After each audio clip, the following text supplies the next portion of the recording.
Okay, so just do one thing. All of you keep your mic off.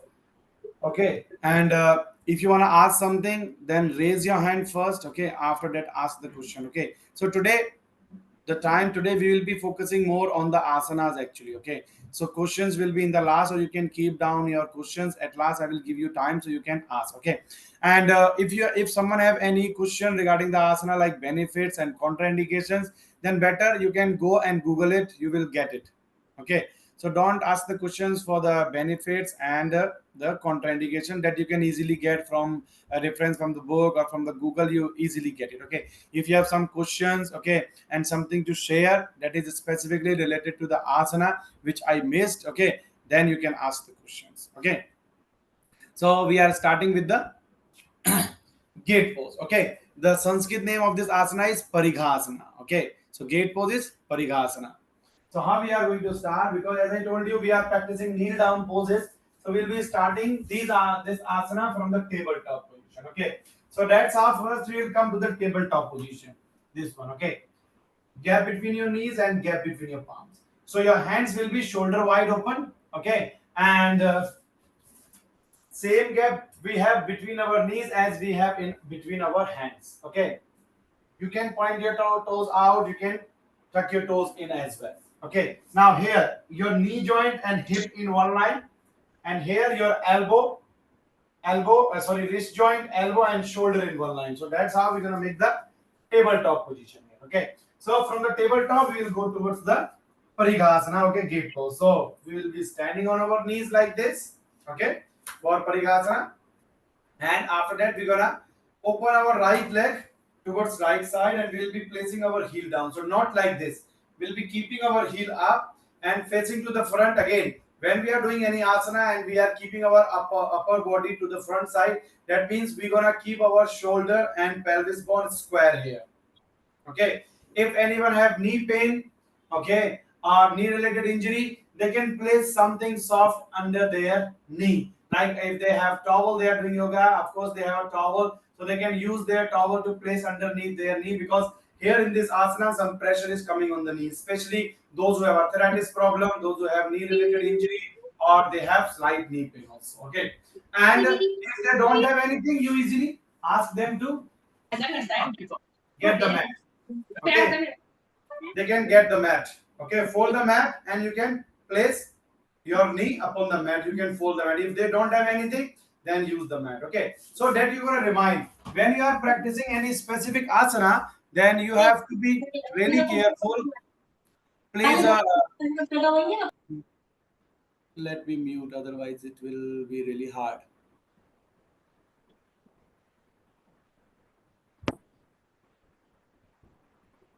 Okay, so just remember, whenever you are teaching any asana and specific contraindication is coming, then you always have to remind your students. Okay, never miss that.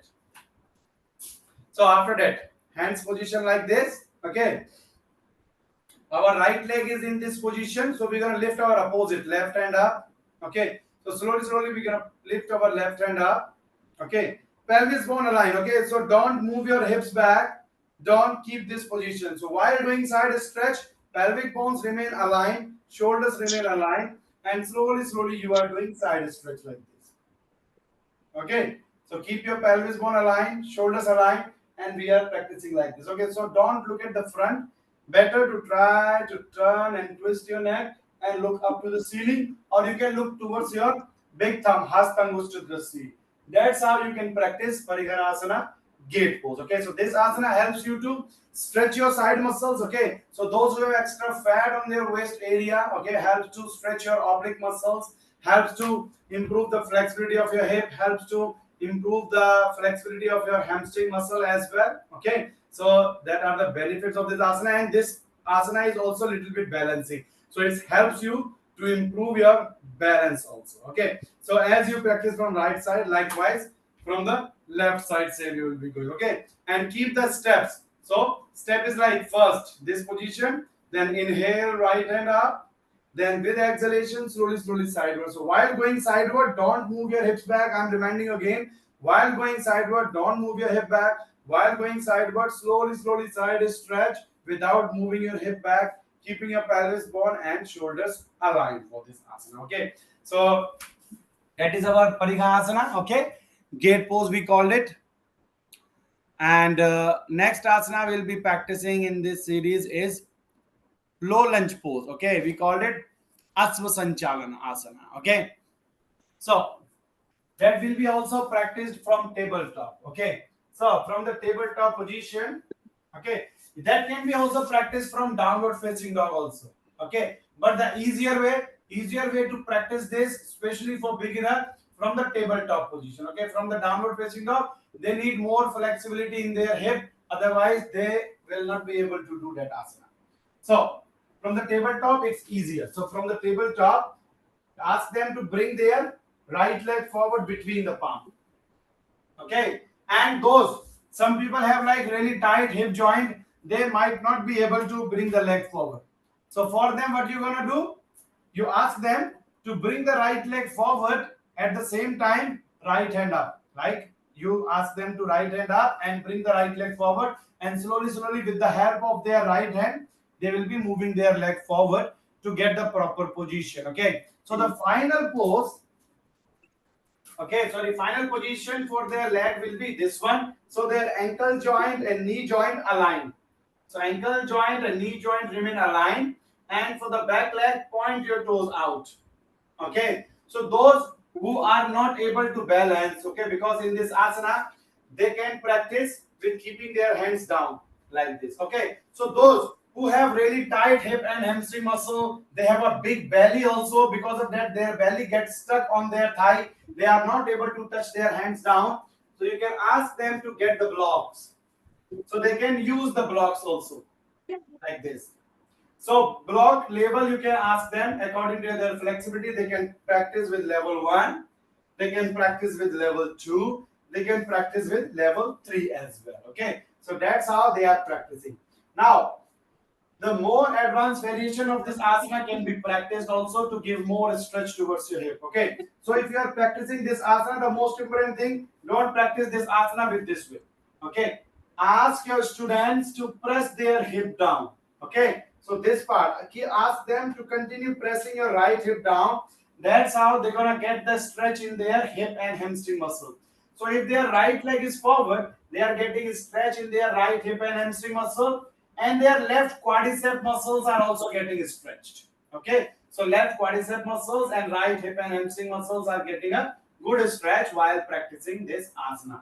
Now that asana can be practiced with another variation also in a little bit advanced way. So ask them to raise their hands up like this. Okay, so in this, if they might be not getting the balance, then you can ask them to tuck the toe in, back toes. Okay, toes in, that will be easier for the balance first. If they are not able to lift their hands up, you can ask them to place the palm upon their knee. Okay, or still they are not able to touch here, you ask them to palms upon the block, and they can keep the blocks near to their pelvis bone or near to their hip line. That can be practiced with this variation as well. Okay, so that's I'm telling you, if you will try, okay, and if you will be curious about your students, how to teach them, how to make good variation, there are a lot of choices for one asana, so they might not be missing anything, and they will be getting proper benefits of every asana if you are breaking the asana. So that asana, you can see how I break this asana in so many parts. Like first, if you are not, if your students are not able to bring the leg forward, there is a different way. If they are not able to raise their hands up, there is a different way. They can use the props as well. Okay, so that's how you will be also giving them different variations. Okay, so that we call the variations of the asana. You are breaking the asana according to your students' flexibility here. Okay, so that was our Asva Sanchalana asana we have practiced, and we called it low lunge pose also. Next asana is revolved low lunge pose. Okay, so as we practiced yesterday high lunge pose, we also practiced yesterday high lunge pose. Okay, that was Ashta Chandrasana, and we're gonna practice. We have practiced now low lunge pose. So the difference is, in the high lunge pose, our back knee is lifted up from the floor. During the low lunge pose, our knee is touching on the placed on the mat. Okay, and when we going towards the revolve means twisting. So the same way as we did in the high lunge, bring the leg forward. So let me show from the left side. Okay. So the steps are here. Now they can practice here. Okay. So if they don't have enough flexibility, enough balance, they can keep placing their right palm near to the left feet and another hand up. They can twist like this. If they are not able to raise their hand up, maybe their shoulders are also twisted. So they are not able to raise their hand up. So ask them to place it on your waist and bring the shoulders aligned. So don't ask them to practice like this. If they are not able to keep their both the hands in one line, bend the elbow, place it on your waist so they are feeling comfortable and they can do more twisting with this way. Or if they are enough flexible, with the Namaskar Mudra, ask them to cross the elbow over your opposite knee and they are keeping their both the hands in Namaskar Mudra this way. Okay, so that's how they will be practicing revolved low lunge pose. Okay, Parivrat Ashwa Sanchalanasana, they can practice like this. Okay, so this is the way for practicing on this way as I explained you. Okay, and after that, next asana, I think you all are very familiar with this asana. So the asana which we are going to do is camel pose ustrasana. So camel pose ustrasana is really good asana to improve the flexibility and strength of your lower back. Helps to expand your chest, gives a good stretch to your ribs. Okay, improve your lungs capacity and also improve your shoulders flexibility as well. Okay, and this asana is also heart opening pose. Okay, because we are opening our lower back flexibility also, we are opening our upper back flexibility also. So when we are practicing any asana which helps to open up our heart, okay, so when we are doing any asana which helps to open our heart, those asanas are really helpful for releasing the emotions. Okay, so all the heart opening asanas helps to release the emotions out. So the mental benefit of this asana is when you practice camel pose, it helps you to release the emotions and negativity out from your body. Okay, so now I will tell you the variations of this asana as well. Okay, so how to start this asana? So from the tabletop, okay, slowly move your hands back and come in this position. So in this position, your toes will be pointed out. Okay, then you will be standing on your mat. So first one, this position here also you have to see your alignment supposed to be correct also for this position. So your knee joint, your pelvis bone, your shoulder, and your head will be in one line here. Okay, now we start as a beginner. If someone have really stiff body, how they gonna start? Because if they have tight shoulder, if they have tightness in their lower back, how they will be doing? Because they will not be able to practice this asana that easily. So first one is the matter. What the thing which matter a lot is gap between their knees. Okay, so if they are really beginner, they don't have good flexibility in their lower back area, they will be keeping enough gap between their knees. Okay, so they can practice it easily without pushing their lower back too much. I know the correct way is to keep your knees in the perfect gap, not giving too much gap. But according to our students' flexibility and their strength, we always have to modify the pose as a beginner for them. And slowly, as their flexibility is increasing, we are asking them to adjust the gap. Okay. So, gap between your knees, hands beside your body, facing to the front. Okay. So the first way we will be practicing half variation of the camel pose. Okay. So the first half variation is you're gonna keep your both the thumbs beside your spine. Okay. So these are our thumbs. We are supporting the thumbs beside your spine like this. Okay. And after that, we're gonna roll the shoulders and drop it back. We're gonna roll the shoulders and drop it back. Expand the chest. Okay. Now, first work on your upper back. Whenever you are doing backward bending, do remember first you are using your upper back and shoulder, later you are using your lower back. Okay. So first, how to use the upper back, roll the shoulders, drop it back, expand your chest. So that's how we have used our upper back maximum. Now for the lower back, slowly push the hips forward. Okay, and slowly drop your neck back. If they are not comfortable to drop their neck back, is okay. They can just lift their chin slightly up. They can practice with this way. But not like this. Okay, ask them to press the hip and pelvis area forward. Okay, and they will be practicing the easier variation of this asana like this. Okay, so this is how they are practicing the first easier variation of the camel pose. Okay, next one. Okay, someone still didn't mute the mic. Okay.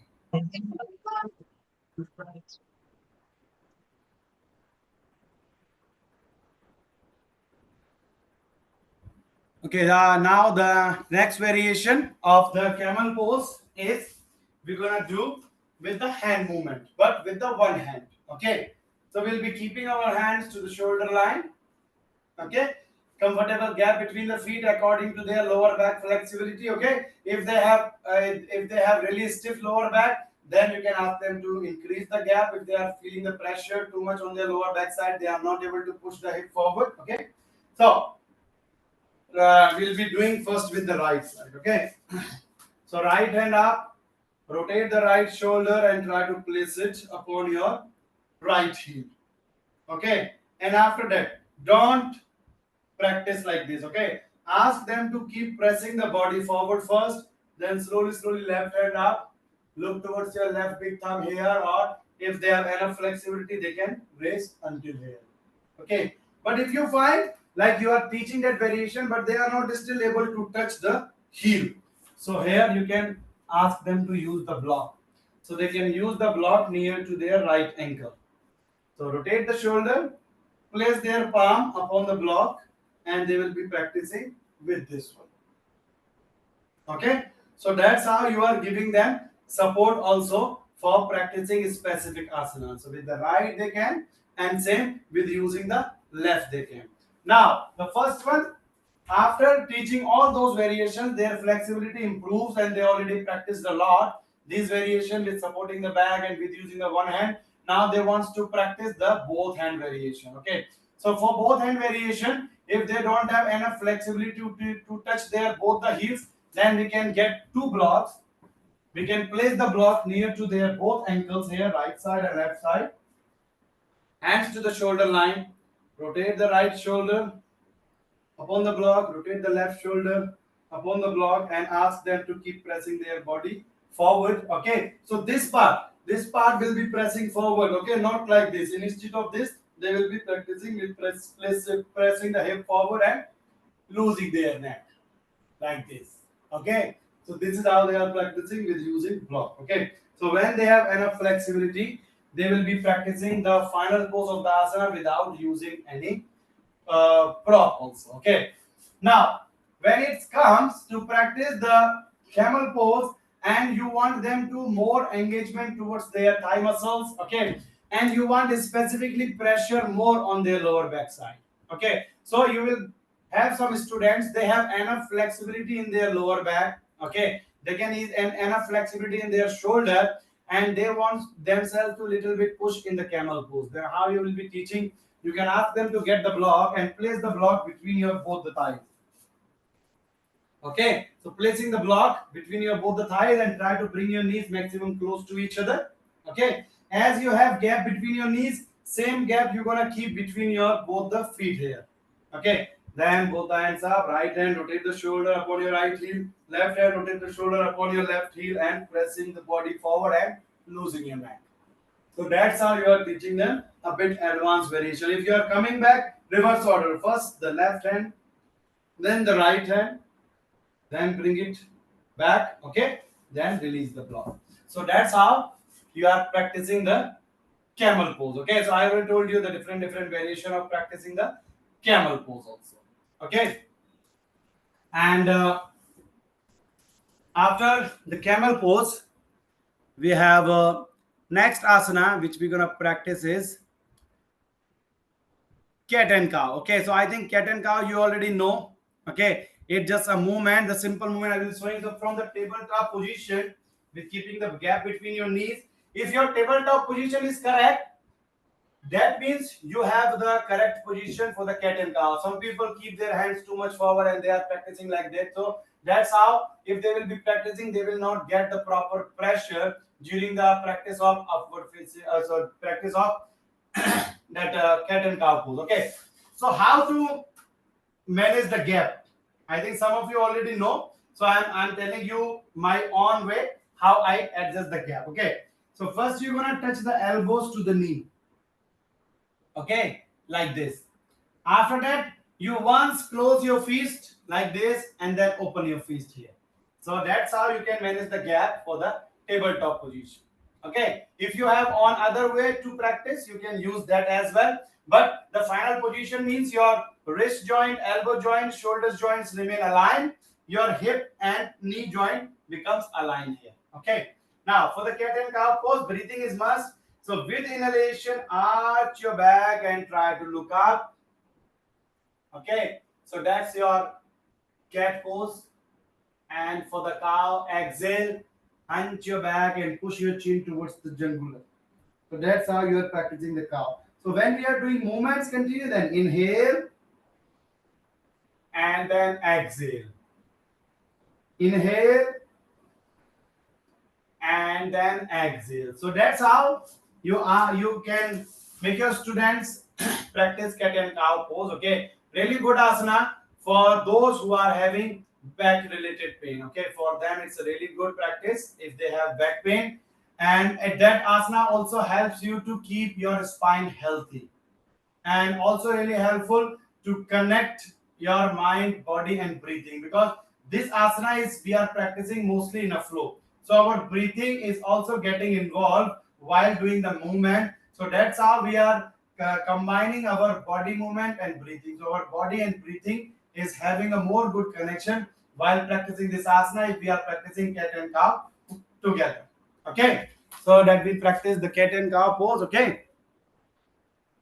After that, later we have a next asana, which is downward facing dog.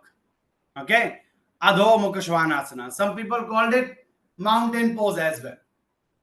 Okay, so the name is downward facing dog, Adho Mukha Svanasana. Okay, some people who learned from Patanjali, okay, they also called it mountain pose. Okay, so okay, whatever the name is you wanna call for this asana is okay, but the alignment supposed to be correct for practicing this asana. And this asana is a base asana for vinyasa practice, because all the flow from vinyasa mostly starts from the downward facing dog, especially for standing poses and kneel down poses. And as you know, vinyasa practice if we are doing, then mostly we are practicing kneel down poses and standing poses. Okay, we are less using supine poses and prone poses while practicing vinyasa flow, because for these poses it's hard to use the flow and our body is not getting heated, because our body is relaxing while practicing this asana. We are not having any strength, and vinyasa is also about the flow, improving the strength and improving the stability and stamina as well. Okay, so downward facing dog is a base of Ashtanga Vinyasa practice. And this asana is also really helpful, especially for improving your spine posture. So those who don't have a correct spine standing posture or seated posture, for them this asana is really beneficial.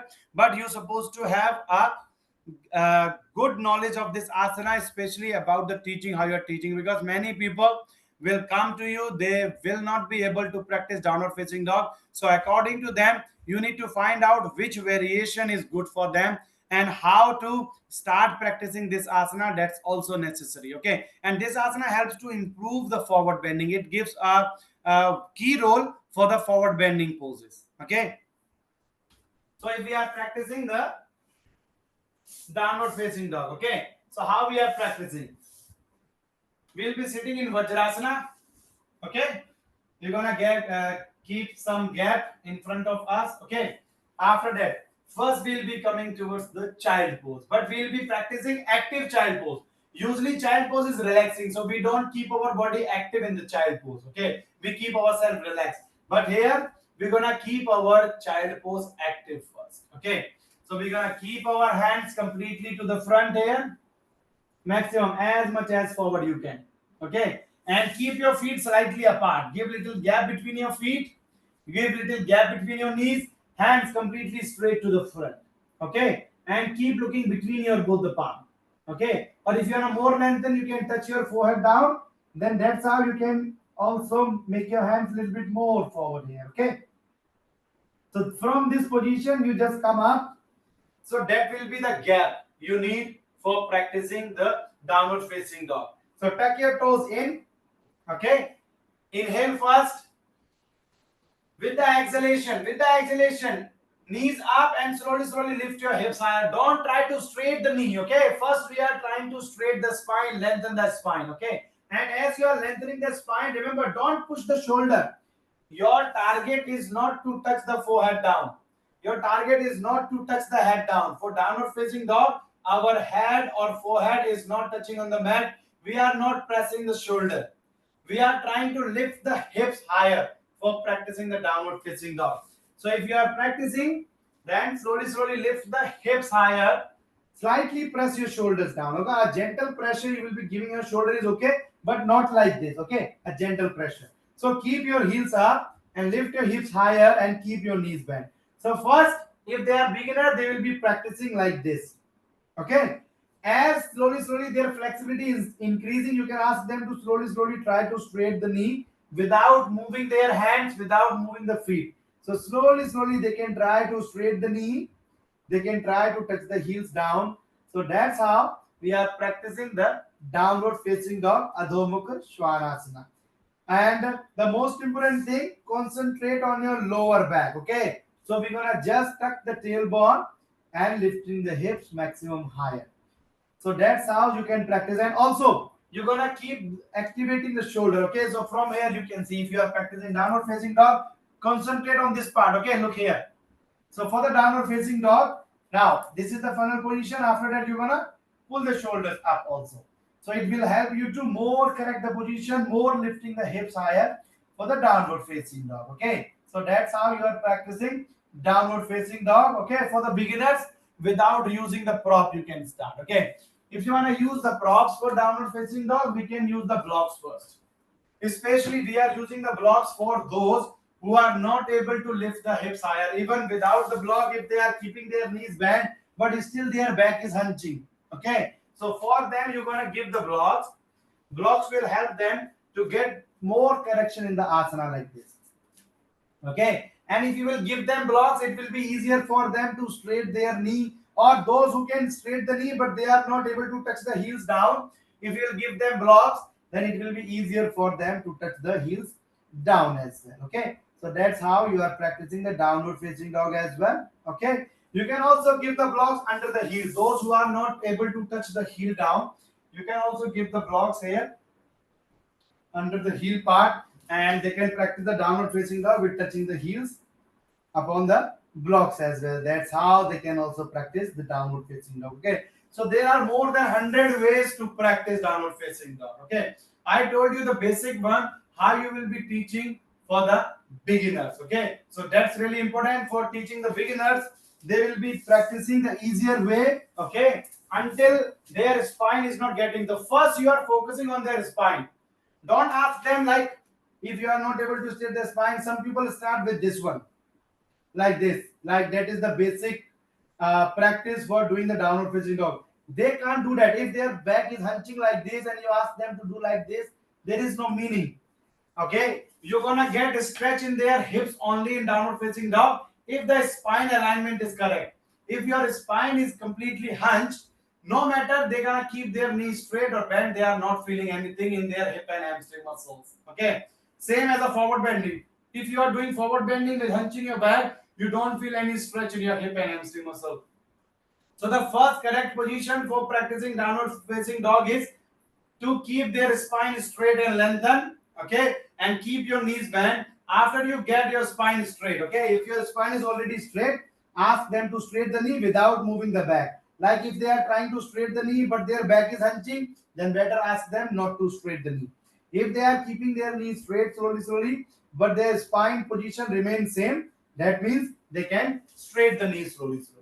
Okay, and this downward facing dog is also a basic inversion pose, because while practicing downward facing dog, our head is also below the heart. Okay, so that asana also helps you to improve the blood flow towards your face and head area. Okay, so when the more good blood circulation is towards your face, that helps to give the glow on your face, that helps to improve your nervous system functioning. For your sympathetic and parasympathetic nervous system functioning is also get to improve by practicing this asana. Okay, so that was our downward facing dog. And after the downward facing dog, we have next asana is half split.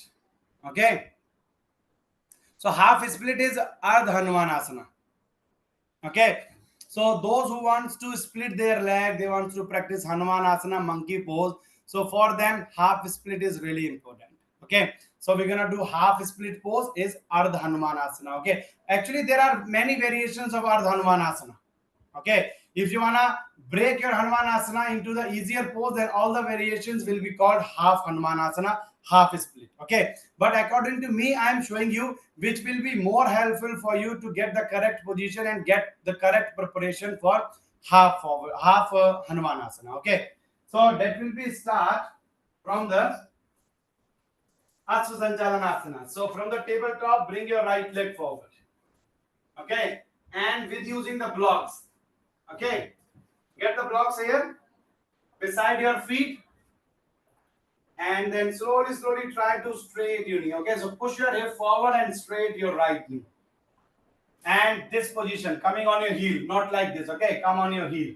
And after that, you can hold here. So don't like this. Okay, try to lengthen up your spine using the blocks. Slowly, you can move your hands forward on the block to get more good stretch. So that's how you are preparing your hip and hamstring muscles. You are giving more stretch in your hip and hamstring muscles for preparing them for Hanuman asana, for splitting the leg. Okay. So when you are doing a split Hanuman asana, okay, then if you are keeping your right leg to the front, okay, if you are keeping your right leg to the front for Hanuman asana, then for your front leg, hip and hamstring muscles are working, getting stretched. And what about the back leg? Which leg is on the back? For that also some muscles are getting stretched, especially the quads. Which leg is on the back? That quad muscles are also getting stretched. Okay, and for the most people, they are not able to do split. Okay, because their quads are not stretched properly. So for that, you need to prepare them also. So not only preparing for the front hip and hamstring muscles, but also prepare them for the back leg, for the quads. Okay. So for the quads, like a basic pose, that is also really good. You can ask them to practice this low lunge position. That is also because in this also your quads are getting stretched. If you want to give more stretch towards their quads, you can ask them to bend the knee and you can ask them to press like this. So with this one, their quads are getting more stretched. Okay, so that's how you are preparing their back leg also. So with this one, you are preparing their hip and hamstring. With this one, you are preparing their quads also. Okay, so that's how their body is fully preparing for the Hanuman asana. Okay, full split pose. Okay, we called it front split as well. And later, next asana, we are going to practice frog pose. Okay, so there are also so many variations of the frog pose as well. Okay, frog pose means we called it Mandukasana. Yes, okay. So some people practice Mandukasana like this. Yes, some people practice Mandukasana like this as well. Okay, with keeping the knees open and touching your big toes to each other, placing your palms. That's also Mandukasana. Okay, and some people used to practice Mandukasana with this variation also. Okay, so here I am gonna show you how to practice this one. Okay, because this is also really helpful for opening the hip. Okay, so we'll be doing this variation of Mandukasana. Okay, so let's start from the tabletop position. Okay, what you're gonna do? You're gonna slowly open your knees. Slowly ask your students to open the knees as much as you can. Okay, but remember keeping your both the knees in one line. And you can look at my feet here. Your knee joint and ankle joint also one line. Knee joint, ankle joint in one line, and here both the knees are in one line as well. Okay, and your target to touch the pelvis down. Okay, ask them to touch the pelvis down. Okay, so that's how they can practice. Okay, if more flexible, they can touch the elbows down as well. Okay, or they are enough more flexible, they can extend their hands completely to the front and touching the chin down. Okay, so hips are flat, knees are aligned, and your both the ankle joints and knees are also in one line, and your feet are completely touching on the mat and resting your forehead on the mat. Okay, so that's how they are practicing Mandukasana. If they are not able to reach to this position, as I told you, they can touch with elbows down. They can also practice even in here as well. Okay, so that's how they are preparing them for the Mandukasana. So Mandukasana helps for hip opening and also helps you to prepare for Upavishta Konasana. Okay, and frog pose done. After that, we have a three-legged downward facing dog. Anyone knows the name of the Sanskrit asana? Three-legged downward facing dog. It is a ek pad adhomukha shwanasana. Okay, three-legged downward facing dog is ek pad adhomukh shwanasana. So we are lifting our one leg, okay, in the position of downward facing dog. Okay, so in this mostly people do the mistake. What mistake they are doing? So when they are practicing this asana and they are lifting their right leg up without any alignment like this, yeah, their target is just to lift the leg as much as they can, but that's wrong. If you are practicing this asana with the correct alignment, then first one is your both the shoulders will be in one line, your both the pelvis bone and hips are aligned as well. So from the downward facing dog, if you are lifting your leg, you can lift your leg as much as you can, but without disturbing your hip line. So not like this. Beside of this, you will be keeping your hips aligned and you can lift your leg as much as you can. You can point your toes out, you can tuck your toes in as well. So this one or this one up to you, but practicing with this way. So that's how. If you will keep your hips aligned, okay, then you will feel more stretch in your left leg. If you are lifting your right leg up, then all the stretch will come towards your left hip and hamstring muscles. All of you can try once. Okay, that's a really good thing you will learn with this asana. If you are lifting your right leg up, you are feeling all the stretch towards your left hip and hamstring muscles. If you do it with the correct alignment to keeping your hips and pelvis bone aligned. So do remember, and one more thing, while practicing this asana, don't give your weight towards one side of your shoulder. Okay, you will be getting the equal weight as you are getting the same weight towards your both the hands and shoulders. While lifting your leg up, you will be also getting the same weight equally towards your both the hands and shoulder and lifting the leg as much as you can without disturbing the line of the hip. So your both the pelvis bone and both the hips remains aligned while practicing downward facing dog.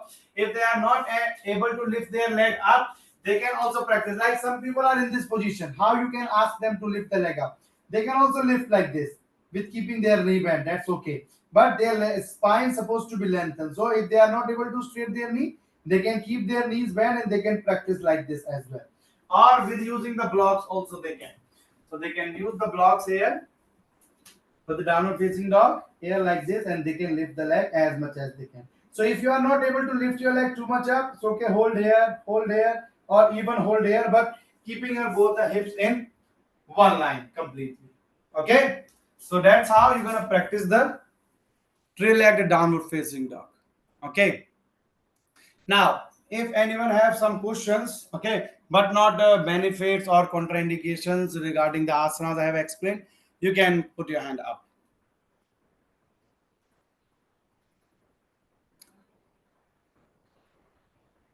Okay, Neetu. Hello, sir. Sir, Yes. we will start the question with the first asana, which was not first, the second one, the low lunge pose, sir. Yes. Sir, in that you kept your leg between your arms, and so we are pushing our like how is the shoulder and how is the hip joint um, coming actually, because the back leg also I was unable to see like how the your back leg is and how is the first front leg. Okay, you can see here. I will show you again. Okay. So from the tabletop, okay, you just bring your leg forward between your both the palm like this. So that's your back leg. Point out your toes, Okay, front leg position, ankle and joint in one line. If okay, maybe in this position, because we are lifting the hands up and you are not able to balance, you can also tuck your toes in. That will help you to get balance because you are getting Okay. the grip. So here you can also get the grip for the balance in this position. Okay. Yes. So here ankle joints and knee joints align. Point your toes Yes. out or in is up to you. Okay. How Yes. you want to teach. Okay. Okay. And the hip is coming in front actually. We are pushing it. Yeah. Hip is coming front. Which leg is forward? Okay. With Hmm. those same hip we are pressing down. Okay. And the hand position, sir, if we put it, no need of putting our fingers, right? We can put our full palm on Yeah, the you can touch your full palm like this. Okay. okay. If you want, like Yeah, with yeah. pressing up, with placing a palms, you can. With the fingertip, you can. With placing here, you can. With using the blocks, with raising your hands up. Okay. So that's how. If you are raising your hands up slowly, slowly, that means they Hmm. are getting more stretched towards their hips. Okay. And sir, what we have to tell to this, like our student, that the shoulder should be in a straight, in a straight line, right? Yeah, keeping your shoulders in one line. In one line, actually. Yes. Okay. Okay. Okay. Okay. Thank you so much, sir. You're welcome. Yes, Monica. So the query is regarding Ustrasan, the Yes. camel pose. So we used blocks for the beginners Yeah. under their hands. So could we use the belt as well as the prop, wherein we are tying the belt to the ankle and then holding it back and then slowly coming That back? can be, but actually that you are preparing for full camel pose. Okay, So that will be more harder variation actually. okay, So you can't give the belt until they are able to touch their heels with the hands. If they are able to touch their heels with the hand, then you can go towards the advanced variation. Because when you are raising your hands up and from there you are trying to touch the heel, that's the advanced variation. That is the full camel pose. Okay, okay, Purnostrasana. okay. Yes, Sukanya ji. Yeah. Good morning, sir. Um, I I have two doubts. First is this low lunge pose. What is the difference between this Ashwasanchalasana and Anchineya asana? Is it Ah, the hand position? yes. Asana is about hand. When we are placing our hands beside the feet, that is Asana. When Anchineya we are asana, we raise. when we are lifting the hands up. Okay. Yeah, thanks. And second question is this: you are telling, right? See, like down dog and mountain pose. So it's just the. I mean, people use different names, but actually it Yes. is the same. Just want to have a clarification, sir. I was once told by a person that in down dog, in mountain, the legs are closer. In down dog, the legs are wide apart, and we stay at the edge of the mat. Just want to confirm this. Yeah, I will confirm you with a very good example. Okay, have you seen the mountain? Yeah. Some mountain have less base, but some mountains have wider base also. So we cannot say if you will keep the base less, then it will be a mountain. If you will get seeing the mountain with more base, they are not mountain. Okay, so that's not like that. Okay, the position is up to you. Okay, as I told you, the alignment you're gonna gap that much gap between your feet, so that's also making a shape like a mountain. Okay, even if you will give more gap until we have a tip with this one triangle shape, then that's a mountain. Okay, we are getting the same shape as a mountain, so that really doesn't matter about the gap between the feet. Okay, Oh, yeah. Thank you, sir. welcome. Okay, Pooja, you want to ask something? Yes, sir. So, Yes, please. for the Mandukasana, what I know that is like you have to sit in Vajrasana first and make a fist and keep the fist the side of your navel, and then bend. The lower body will bend up. So that is Yeah. the Mandukasana or the what? No, actually, that's why in the starting I told you all the variations of Mandukasana. I already show this one. I show the another variation also. Then I show which I have explained also. So that I already show these three are all we call that Mandukasana. Okay, I'm so sorry. Maybe I missed that. Okay. So one more question. Yes. For the cat and cow, you showed us how to go in proper cat or cow Yeah. position. So can you show us again once again, please? Yeah. So there are two ways I used to check. Okay. So the first one, you're gonna touch your elbows to the knee here. Okay, and open your fingers like this. Okay, and your palm will be open. From here, you're gonna close your fist once like this. Okay, and then open it here. So that will be the gap. Or you can easily check. So if you are doing, you just easily check your wrist joint, elbow joint, and shoulder joints in one line, and here your knee and hip will be in one line. That's how you can also check. So that will be the correct position of the tabletop. So not moving your hands too much back, not moving your hands too much forward, keeping it in one line here. Okay. Okay, Neha. Sir, as you showed in Ashwasanchalan Asana, you told that both hand you can take your both hands up for advanced variation. Then it will be equivalent to Anjani Asana. Yes, also when we are raising our hands, it's Anjani Asana. When we are placing palm beside the feet, is Asusanchalana Asana. And in Ashwasanchalan Asana, we'll be pressing our hip down and looking up. Pressing the palms beside the feet and looking Ye- up. That's Yes. Anjani Oh, Asana. okay. Thank you, sir. Welcome. Yeah, Ravina. Hi, sir. Am I audible? Yes, audible.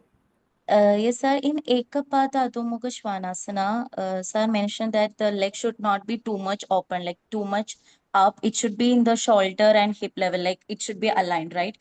No, leg. I said that you can lift your leg as much as you can, but your hip supposed to be aligned and pelvis bone supposed to be aligned. Okay, so if you are lifting the legs more up, the upper body should also be moved accordingly, right? Yeah, upper body remains same. We are not Like, giving any can you change in show the upper me the body. difference, like in the medium level and the higher level of the leg?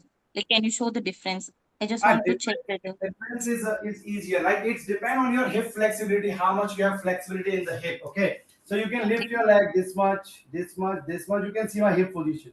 If your hip Yes. position is not tilting, you can lift your leg as much as you can. Okay. Okay. Yeah. Okay, Okay. so you're Yes. gonna just keep your hips in one line completely. Okay. Yeah. Okay. Yes. Medha. Uh, am I audible? Yes, audible. Okay. So, sir, I want to add in mountain and downward facing dog. So, what I have learned is like it's entirely different posture. As in, it's like the same posture. It's just mountain concentrate majorly on the straight line along with lengthening your back, basically creating an inverted V. While downward facing dog is opening more of your chest, basically pushing your forehead down and touching the floor. And in both Yeah. the posture, the mountain, your legs are together, and in downward facing dog, the legs will be hip distance apart. So that's what I have learned in my teaching. So it just correct me if I'm wrong. Actually, I'm not saying you are wrong, but you have to just see by yourself. Like actually, downward facing dog and mountain pose, both are about lengthening your spine.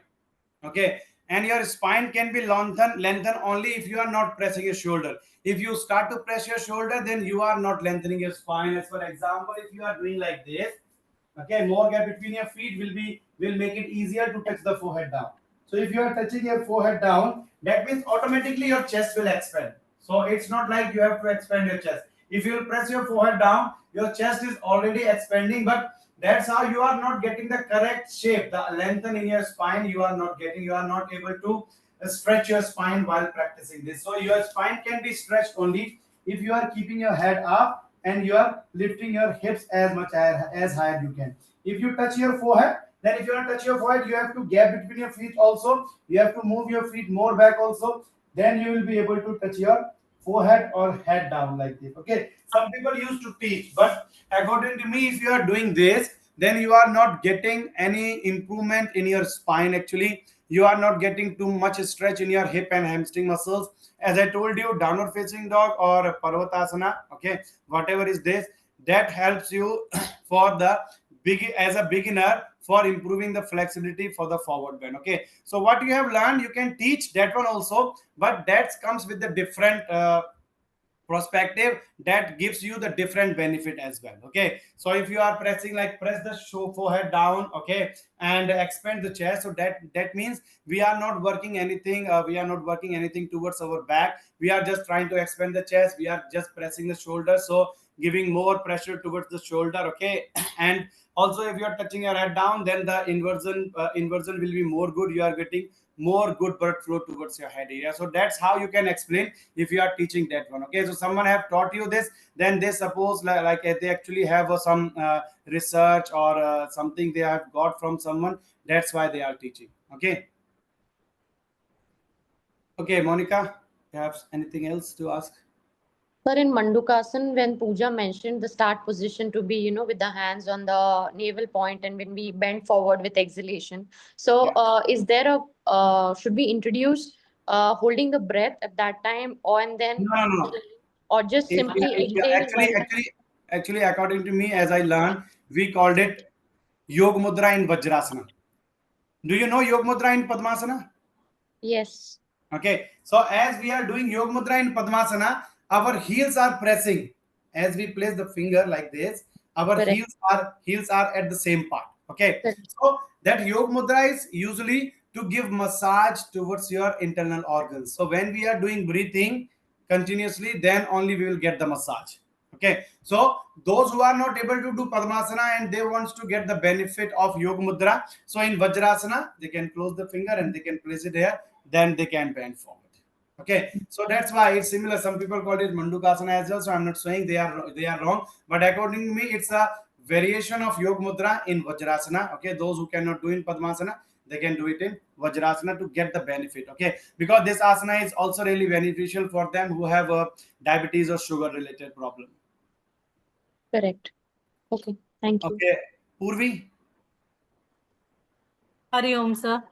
Hari Om. Sir, basically what I need to ask is like whenever I have a student, for example, and it is a very first class, and I don't know whether he's a beginner or a intermediate level. So generally, let me consider that he's a beginner, okay, he or she. So now, if I am explaining any of the asana to him or her, so I need to explain the asana, the correct posture in one go. I mean, step by step, of course, or with the help of any prop. How should Okay, I in the explain it? starting, if you are start teaching them, then do not introduce with the full asana. Okay, so let them go with the variation. If you teach them full asana, then they will be always pressing them to reach to the final position. They will not go with the variation. Okay, so first, actually, when you are teaching them in the starting, you make some asanas. You just choose some asanas for them. You want to work on their forward bending or backward bending according to that, and come with the come with the beginner variation of those asanas and keep teaching them the beginners variation only. Then when they finish the first step of all the asanas, then you can introduce them with the second step for all the asanas you are teaching, then third step of for the all the asanas you are teaching, then come with the final step of the for asanas you are teaching them. So you're gonna break the Sometimes, asanas for them. okay, but sometimes out of curiosity, they generally ask, what is the name of this asana and what is the posture Yeah, of it. that if they are asking, of course you will tell them, but say your body is not allowing now for this asana, that's why we'll go with the variation. If you will go towards the full asana now, then you might have a chances to get injured and you have to skip your practice. Okay, and that really happen when you introduce them with full asana and they are not doing with complete alignment. There then it's a waste of their time also, it's a waste of your energy and your time also, because they are not going to get any benefit if they are practicing any advanced asana and they are not in the proper position and they are forcing themselves. Actually, asana is about sthir sukham asana, so the posture of your body where you are feeling comfortable and happy, that is asana. Okay, so Correct. if they are struggling for the asana with the final position, they are not able to do, that means they are out of benefits, they are not getting anything.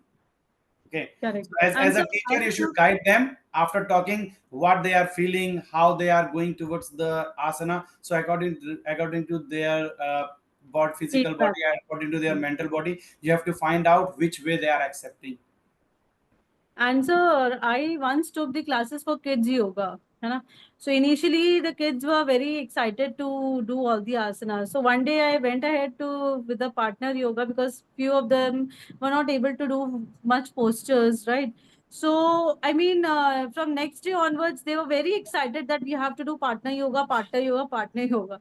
So I mean, what I'm trying to ask is like they were trying to modulate my way of teaching and they wanted their way of teaching, like whatever fun or exciting way they wanted, right?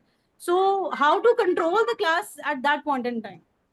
No, it's completely different when you are teaching kids and when you are teaching youngers or elders. That's completely a different way to teach them. Okay. So for the kids, there are different variations to teach them. Okay. For kids, you need to make a play, of course.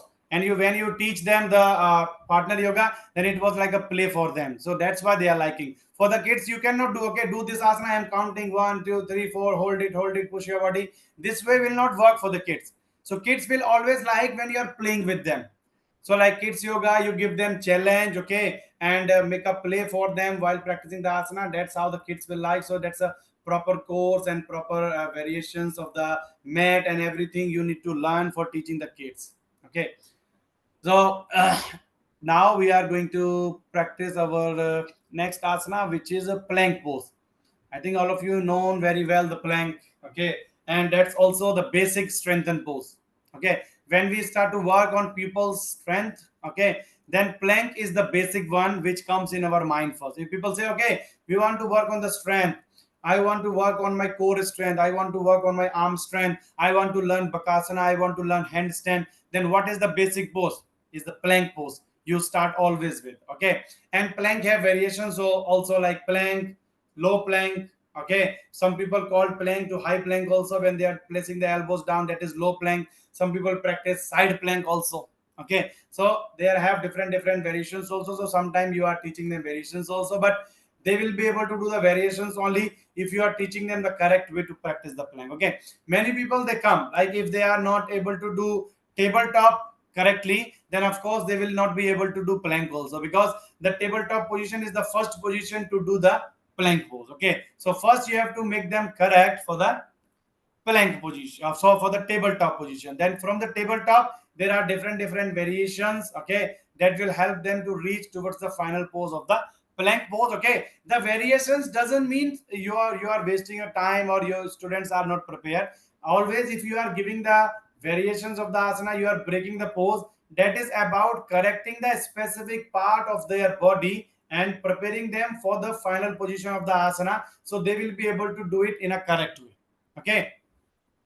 So here for the plank, we start with the tabletop. Okay, you can see how many variations I will tell you how to prepare them for the plank. Okay, so you just learn how to break the asana. Okay, so here from the tabletop position. Okay, you're gonna practice with them. You can ask them to tuck the toes in. Okay, so first straight. Ask them to straight the right knee only. They can hold it here first only. So that's how they are getting pressure. Like this one, pressure is coming on the hands, but if you straight your knee, there will be more pressure towards your hands.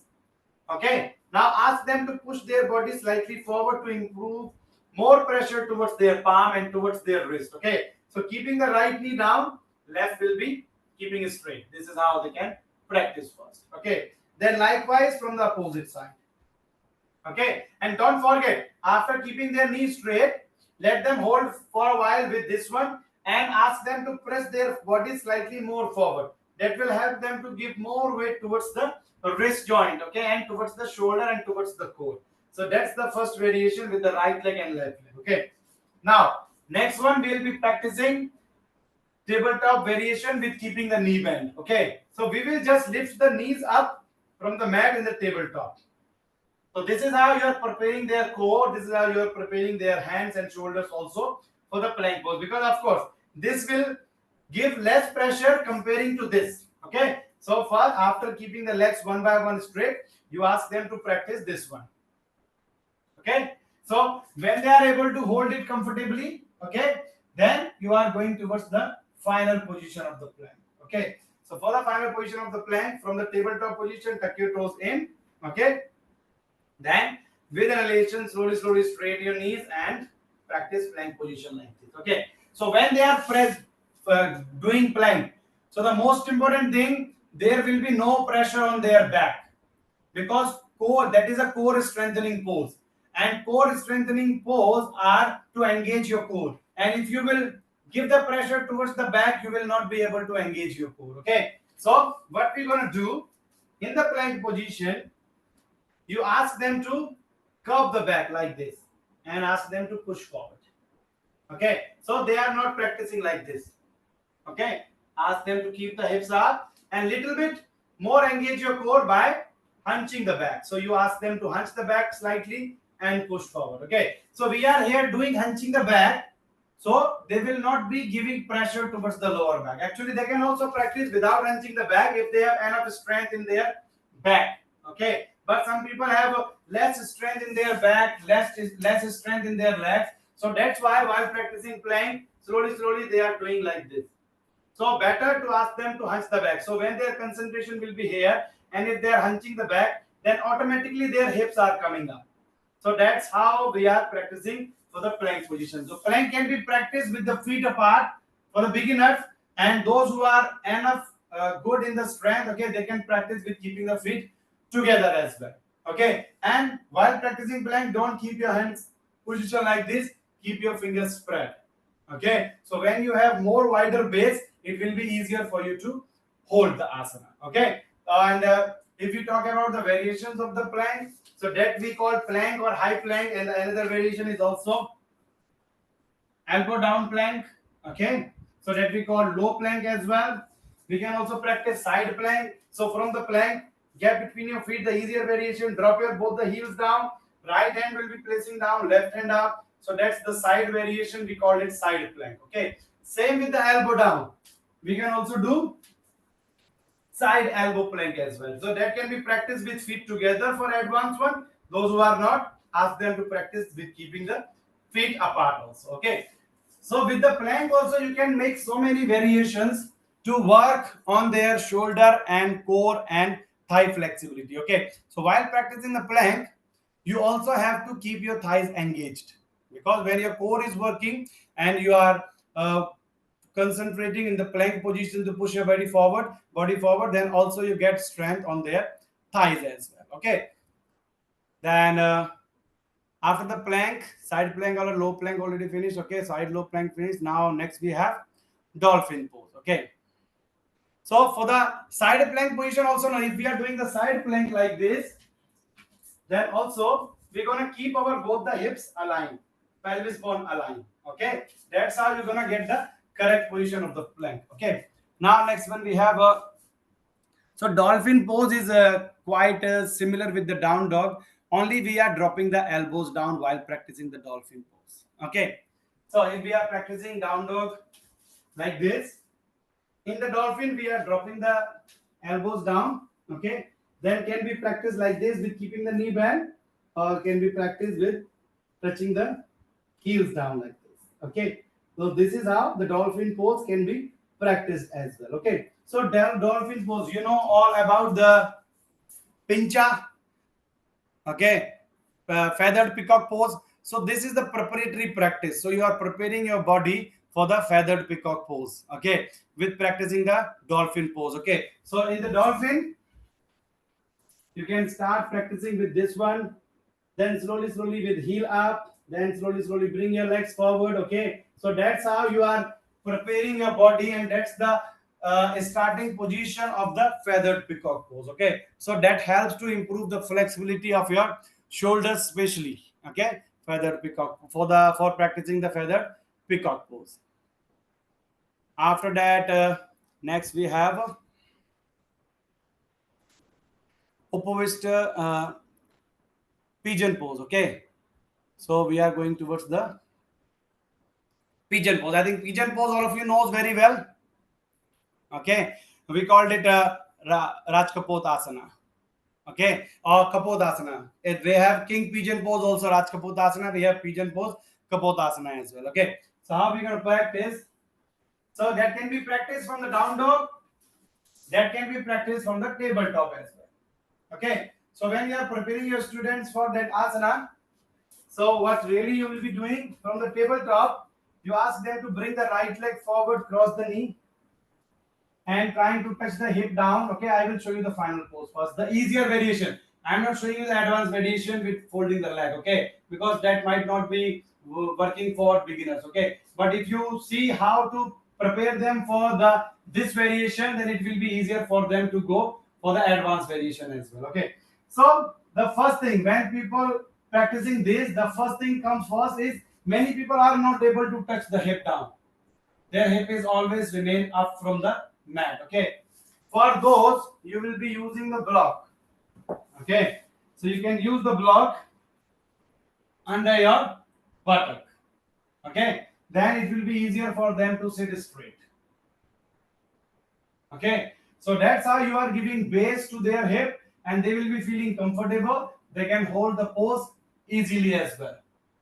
Okay, and ask them to expand the chest. If they are doing backward bend like this, okay, so that asana also helps you to improve your hips flexibility. Okay, helps to stretch your glutes, helps to improve the flexibility of your hip joint, and also helps you to improve your backward bending, especially for upper back in the starting. Okay, when you do the final one, that helps you to improve the flexibility of the shoulder joints as well. Okay, so you can use the block or you can give them blanket or pillow, anything underneath your buttock for practicing. Okay, so that's I just want to clear for the pigeon pose here. Okay, now after that we have next asana is sleeping swan pose. So sleeping swan pose is also quite similar to the pigeon pose that I'm gonna explain you here. Okay, so for that, for the sleeping swan pose, we just straight your elbows to the front and rest your forehead on the mat. But in this position also, do remember, keep your both the hips aligned. So you are not practicing like this. Okay, you will be practicing with keeping your both the hips aligned and resting your forehead on the mat. Okay, if they are still, you find again your students are not able to touch the hip down, again they can practice with using the block also, like this. Okay, or if they are not able to bend much forward, they can use two blocks also, like this. So you can decide the level of the block according to them as they feels comfortable. They can relax like this as well. Okay, so that's how they will be practicing the sleeping swan pose and pigeon pose, Rajkapot okay, and later we have okay, so yesterday in the seated asana I forgot to tell you about one asana which was Upavishta Konasana. Okay, so I'm going to show here. Okay, that's not kneeling down, that's the seated asana. Okay, seated straddle pose. So all of you know this pose very well. Okay, and all of you are teaching this asana to your students as well.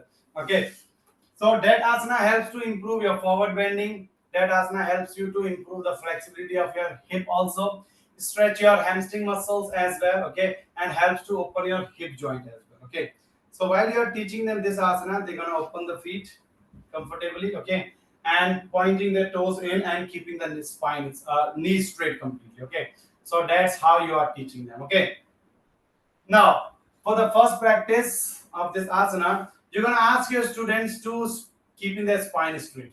So they are not sitting like this. Okay. If they are having this position, they are opening the feet, but they are not able to straight their spine. So in this position, better not ask them to bend forward because they will be bending forward with hunching the back. So they are not feeling good and enough stretch in your hips and hamstring muscles. So first thing is you're gonna keep their spine straight. Okay, but that might not be that much easy. You can't push them with that. Okay, because when you are teaching online, you can't help them. Or if you are teaching offline, you can just place your knee behind the back and with their shoulder, you can ask them to straight the spine. Okay, so first thing you can ask them to slightly bend the knee.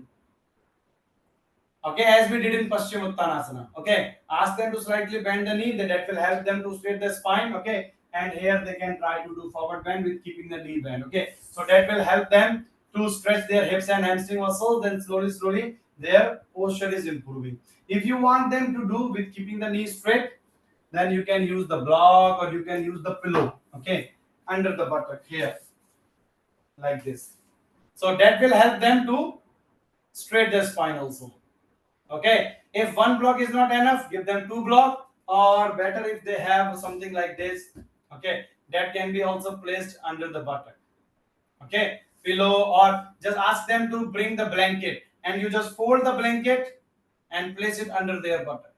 Okay, and after coming to this position, it will be easier to bend forward. So if they are bending forward like this, first one, if not, then they can use the block. So ask them to use the block slowly to bend forward. When they are becoming more flexible, then change the block position.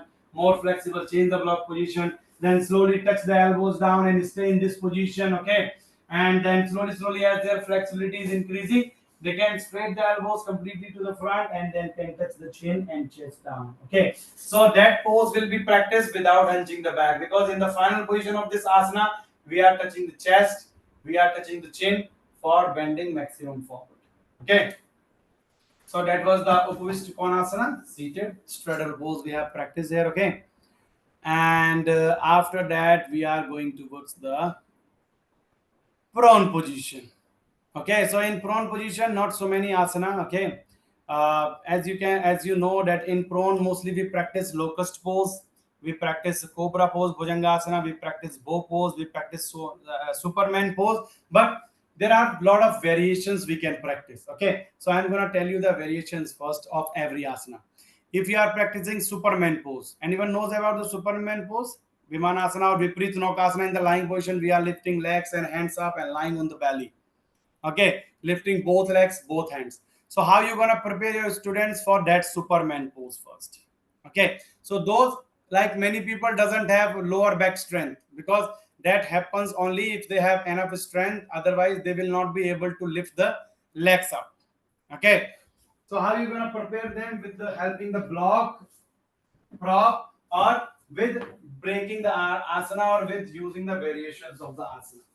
So first let me show you the Superman pose. Okay, so Superman pose is with an elevation up like this. So that's the Superman pose. Okay, so many people are not able to lift the legs up. Many people are not able to lift the hands up also. If they don't have good flexibility in the shoulder, if they have really tight shoulder, they will be struggling to lift the hands up. They might not be able to lift the hands up.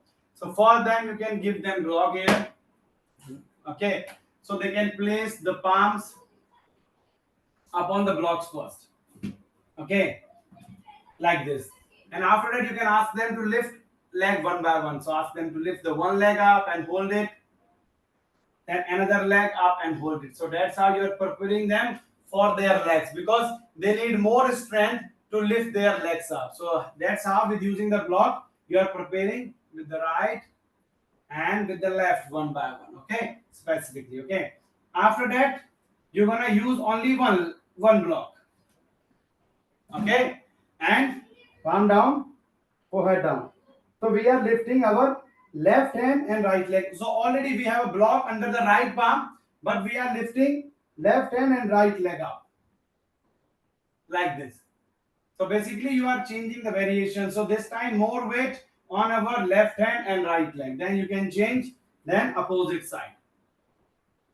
So that's how you are breaking the asana, okay, to work on their strength of the hands first, then strength of the legs, then one hand and one leg, then another leg and another hand. So that's how you are preparing them for practicing the Superman pose, okay. Because if they are not able to do the asana correctly, then it cannot be possible. Like you are teaching them, okay, you do practice today whole 5 seconds, then next day we will be doing 10 seconds, slowly your flexibility increase. No, until you will not break the asana, you will not be able to give them more flexibility. Okay, because once you do practice on the specific part one by one, because in this asana shoulder strength is also important, thigh strength is also important, back strength is also important.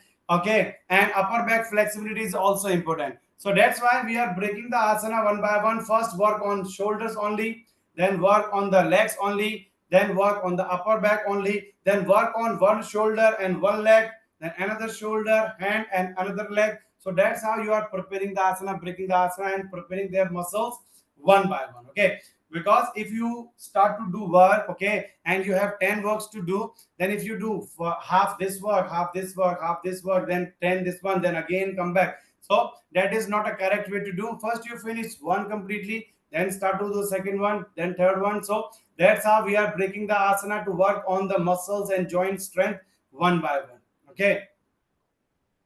So that was our Superman pose. After that, we have Cobra.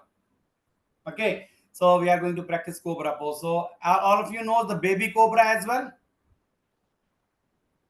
Okay. So yes, Anuji, just give me a second. After finishing some asanas, I will unmute you. Okay. You can ask your questions. Please write down. Okay. So next one we have Cobra. So before the Cobra, we have to learn baby Cobra. Okay. So before Bhujangasana, we will learn the baby Bhujangasana.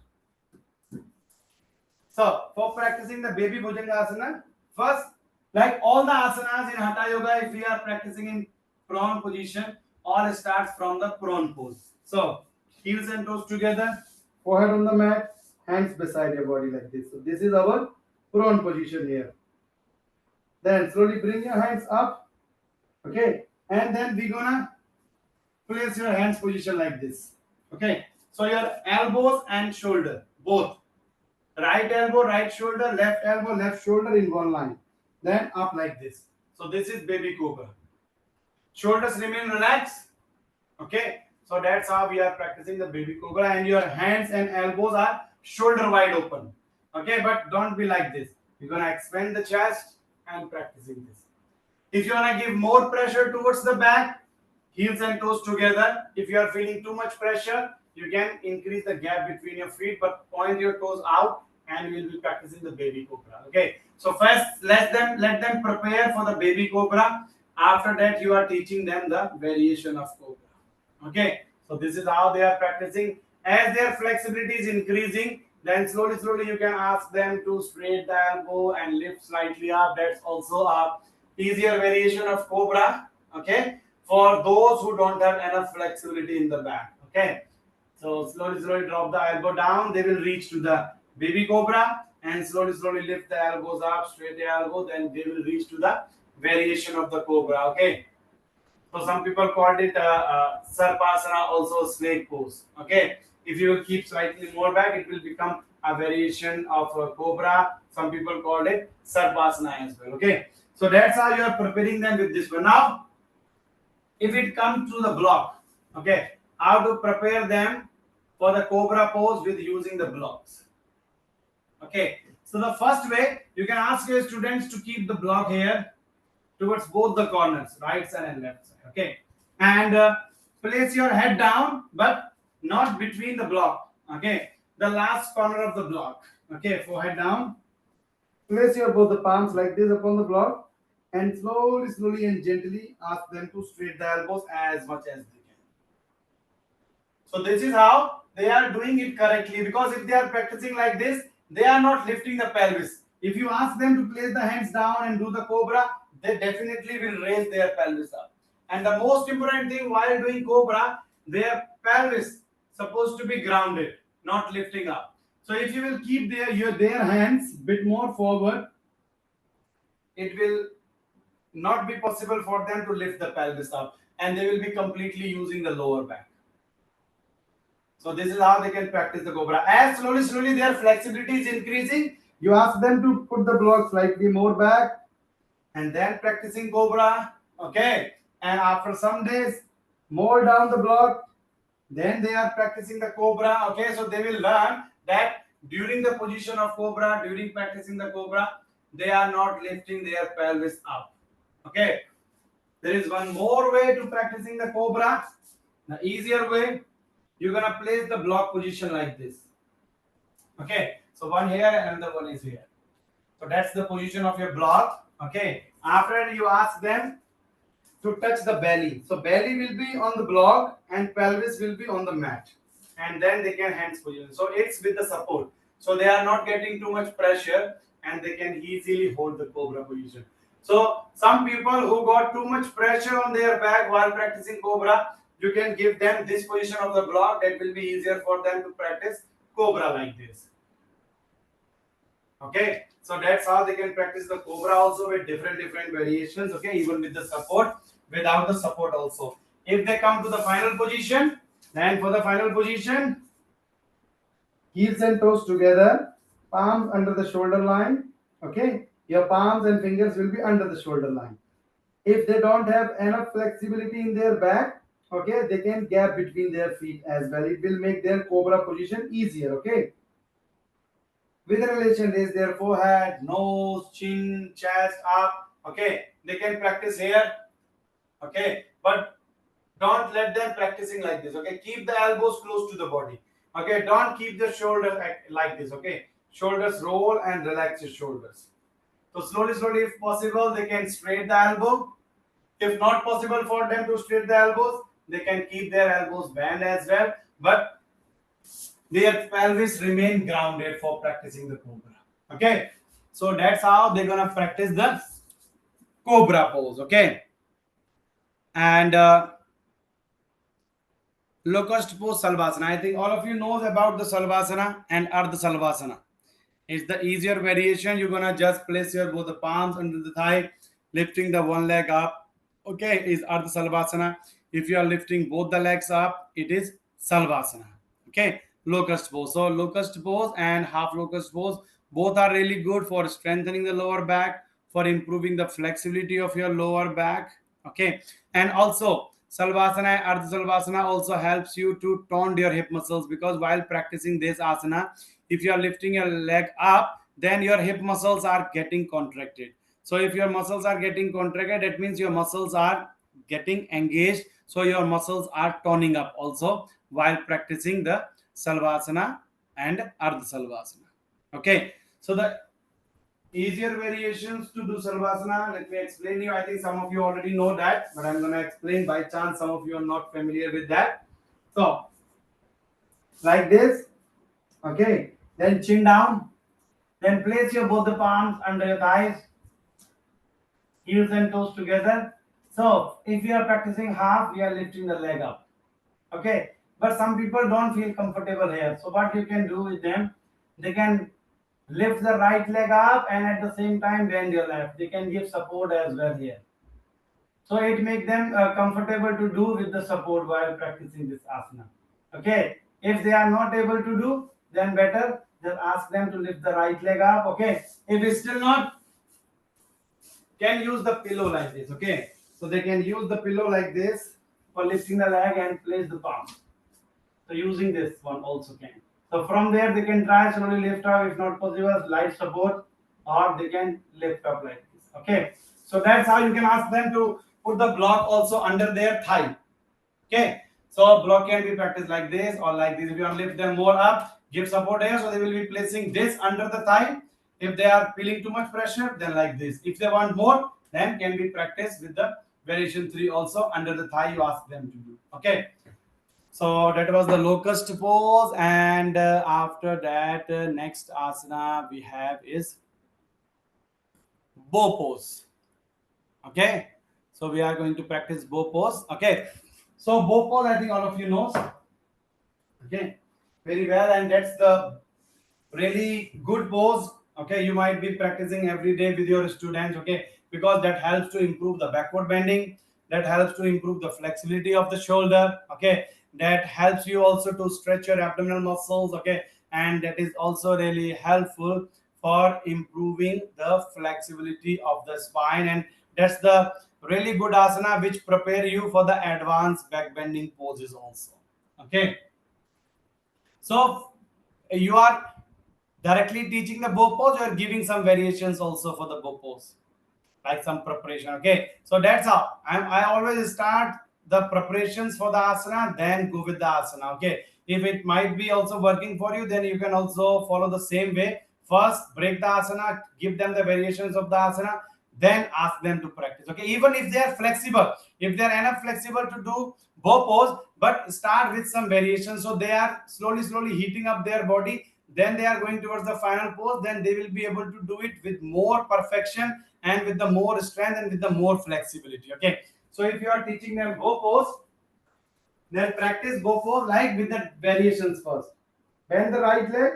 Okay, catch the right ankle with your right hand and lift up like this. So that's the first easier variation for practicing the bow pose. Then likewise from the left. Okay, then after that, bend your right leg, catch with your left hand. So first we catch right ankle with your right hand. Now Right ankle catch with the left hand. So increasing more flexibility in the shoulder. Okay. Likewise from opposite side. Okay. So after giving these variations, then ask them to practice the bow pose. Okay. So they will be more prepared for practicing the bow pose because they specifically work more on their shoulder, work more on their back bend, work more on their quad stretch. Okay. So if they are working it in a one way for all the muscles, including in the same asana, then they will be able to do it more better. So after that, if you teach them bow pose, they will be able to practice. Okay, like this. Okay, now same. If you want to give them support practice in the bow pose, so many people who are not able to lift the legs up. Okay, so for them you are using the blocks like this. Okay, and ask them to place the abdomen upon the block and pelvis on the mat. Okay, after that, bend the leg, then ask them to catch the legs. Okay, then here with point out they can practice, or with point in they can practice. So this way or this way, both are okay. So it will be easier for them to practice the bow pose with this variation, and they will be specifically working more on their lower back, more on their shoulder with these variations. You can try also for yourself when you have time. Okay, you will find the different, it quite easier for practicing the bow pose, and you can also stretch yourself more. Okay, so that was our prawn position asanas. Okay, Anuji, I am unmuting you, please ask. Sir, I have three questions. Yes. When we do Marjariasan, cat and cow pose, so Yeah. while doing cow pose, we are exhaling. So we are holding NS, stomach, and chin. So can we Yes. do Mahaband? No, actually, Mahaband is a different thing. Okay, when you are practicing asanas with the bandha, then Yeah. before that you have to be more prepared with the asana. Okay, fine. Okay, So next. with the beginners, of course you cannot. But if someone Hmm. is advanced, already good in the asana, they can hold the breath. They already know what is Mahabandha. They Hmm. already contract the anus. They already can do Jalandhar Bandh. They already can do Dhyan Bandh. Then they might be able to do Mahabandha. Otherwise, not possible. Okay. Second question, I want to see leg position while doing pigeon pose, Yeah. because there is some you can, every teacher teaches with different way. You Yeah. understand that? So I just want to see the front leg position, which is bending. Yeah. So for the front leg position, if you are teaching, okay, that's supposed to be like this. Okay. Okay. Wait. Just give me a second. So that will be the position of your front leg. Will be folding with this way, but here your knee and your pelvis bone remains aligned. This is bending. Actually, But when you one do teacher sleepy taught. swan, forward bend. So for Okay, the forward one. bend, you Yes. keep your ankle and knee joint in one line, then bending Okay. forward. So it will give Okay. you more stretch towards the hip. Okay, now you can ask your third question. Okay. Few days back, a teacher came to my classes as a guest teacher. He Yeah, taught us to do cobra pose, and with breathing up and down, faster. yeah, yeah. So he said it's for stomach fat, fine. So it's for belly fat and it's for spine flexibility. So I taught my one of my student was there who he did same. He said, "Ma'am, it's very effective asana." I said, "Okay, practice karo." But I tried with another student. He's very young. He's just 24. When once I told him, "Can you practice this asana? Please try." He said, "Ma'am, it's very amazing because he keeps sitting for long hours, 10 hours, work at his workplace." So he said, "Madam, it's I found it this asana very effective. Inhale, hold your breath, and coming up and down fast." So actually, if you are practicing like that, then you are not practicing asana. That's exercise. That's exercise. Okay, that's Okay, the so my that's that's not the doubt. asana. I wanted to clear that doubt. Thank you, sir. Yeah, Thank you so much. I hope you're welcome. doing very well. Thank you so Thank you, much. sir. Thank you for Okay, all the Niti. guidance. Sir, you were telling about the variation when we are doing any going to the final position of the asana. we are doing some of the variations. So Yeah. variation should be done how many how many times and for how many days? No, actually, that's depend on the flexibility. First, if you see your student, so there are two Okay. reasons to teach the variations and then going towards the final asana. Okay. So first one is if your students are beginner, then you let them go with them. So you just go with them with the variations only. Okay, okay. Yes. Okay, until they Mm. are prepared for the final pose. Okay, another reason to teach the variations is when you teach the variations before the final pose, then they are preparing themselves completely for the final asana. So But you there might be no chances to get injured or muscle pull or mm-hmm. something else, because you fully prepare for that asana if you are teaching the variations first before the final pose of the asana. So we can say like if at a time when we are teaching one asana, the variation goes on. So mostly 20-25 minutes till 20-25 minutes we can go with only one asana, doing the variation and then coming to the final, or Yeah, doing yeah, today of the course. variation. Yeah, that I'm gonna clear also for this one when we have mentorship. Okay, but if Yeah, you come sure. to this question, No then problem, sir. In the next, okay. yeah. So next one I will clear. Actually, we are whenever you are making any class for any students, you should Yes. have some peak pose. Okay, so Correct, you correct. always Okay. have some target that you are practicing with them for getting a result for that 1 hour class. Hmm. True, So the true. variations you are teaching to get the final pose of the asana, like you aim Hmm. that today I'm going to teach bow pose completely to my students. Okay, Okay. so you are Yes. teaching all the back bending, like you start with cat and cow. Okay, Yes. you start Yes. with some standing back bend. Okay, Yes. then you teach them Superman pose, different variation to strengthening the back. Okay, after Yes. that you teach them some variations for opening the upper back also. Okay, some Yes. variations you are teaching for the shoulder opening. Okay, then you Okay. are teaching some variations of the bow pose, and later in the final you are teaching them bow pose. So that's how you are making the 1 hour class. If you are selecting any specific asana, advanced asana, or the Mm. peak pose for your class, so then you will be Okay. teaching like that. Yes. Okay. And so the knee position in the table pose should be a little bit wider so that it helps the students Yeah, to of go course. In with the that. cat and cow pose, it will be same. You're gonna keep your hands shoulder wide open, as you have same gap in your palms. You're gonna keep the same gap between your knees as well. Okay, the measurement, what you said before classes, like the center of the mat, and then keep your hand that way. We can just tell them to measure it, like Yeah, because it's tell them to online, no, measure. so we cannot be there. Yeah. Yes. Okay, Okay. okay. Thank you so much, sir. It is a very effective class. Thank you so Welcome. much, really. Okay. Pooja. Sir, for the cobra pose, just correct me if I'm wrong. So there's one more variation where the navel would be on the floor and legs will be together. This is Yeah, that's also in that we are interlacing the fingers behind the back, right? no, the fingers like hands would be below the shoulder, like to shoulder joints only. Huh. So it's okay, like that's for those who are not lifted too much up. If they are able to lift up, then of course they are lifting the navel up also, but they are placing the pelvis down. Okay. So for the Surya Namaskar, we use this one, the navel on the floor, or the another one No, because actually the correct pose of cobra is when we are placing the pelvis down. We are lifting it Mhm. completely up from until the navel, not until the level, but you are lifting your navel up also, but you are keeping your pelvis region down. Okay. Okay.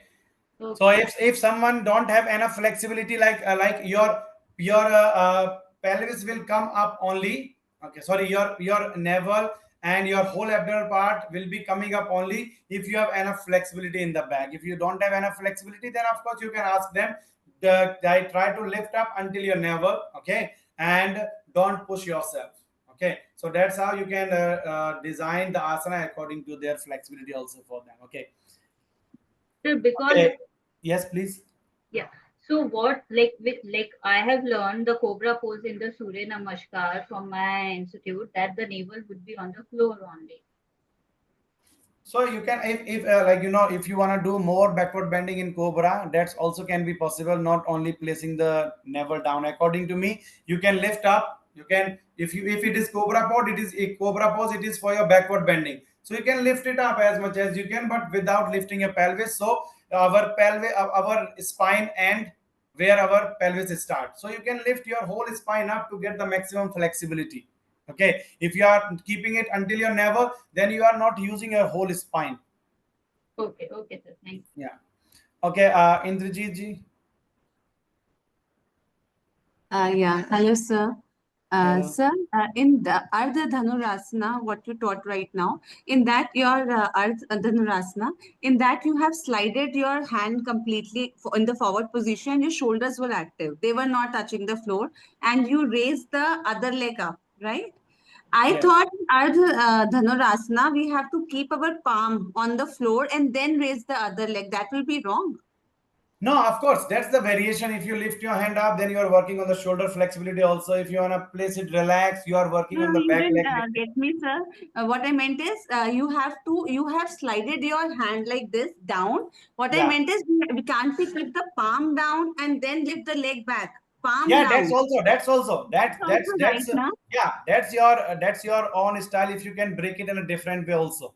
Okay. That will be I used correct. to I used to Okay. practice that way also. Like one hand will be placing like cobra, Because I another have hand will be practiced that placing like. way. Because what you taught today, I saw it in video somewhere. That's the same way. So I just got confused. Ki my way is right or wrong. So that's No, why no, I no. want.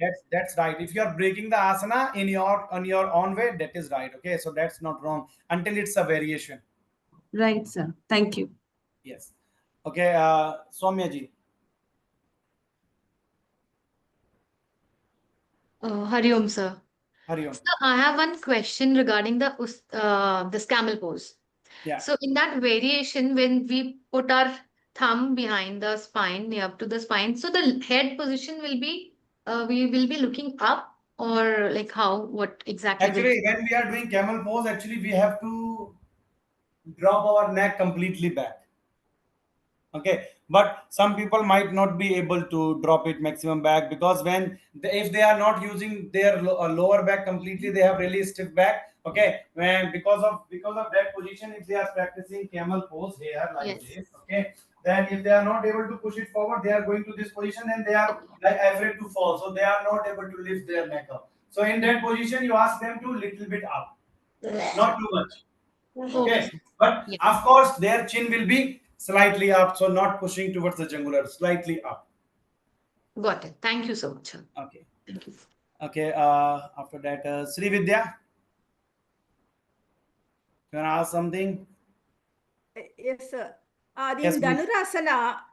Dhanurasana, whether in the final pose we have to keep your feet together or wide enough, which Yeah, is correct no, one? it's depend on the flexibility. Okay, if you want to do more pressure, if you want to do with the more pressure on the lower back area, then of course with knees and feet together.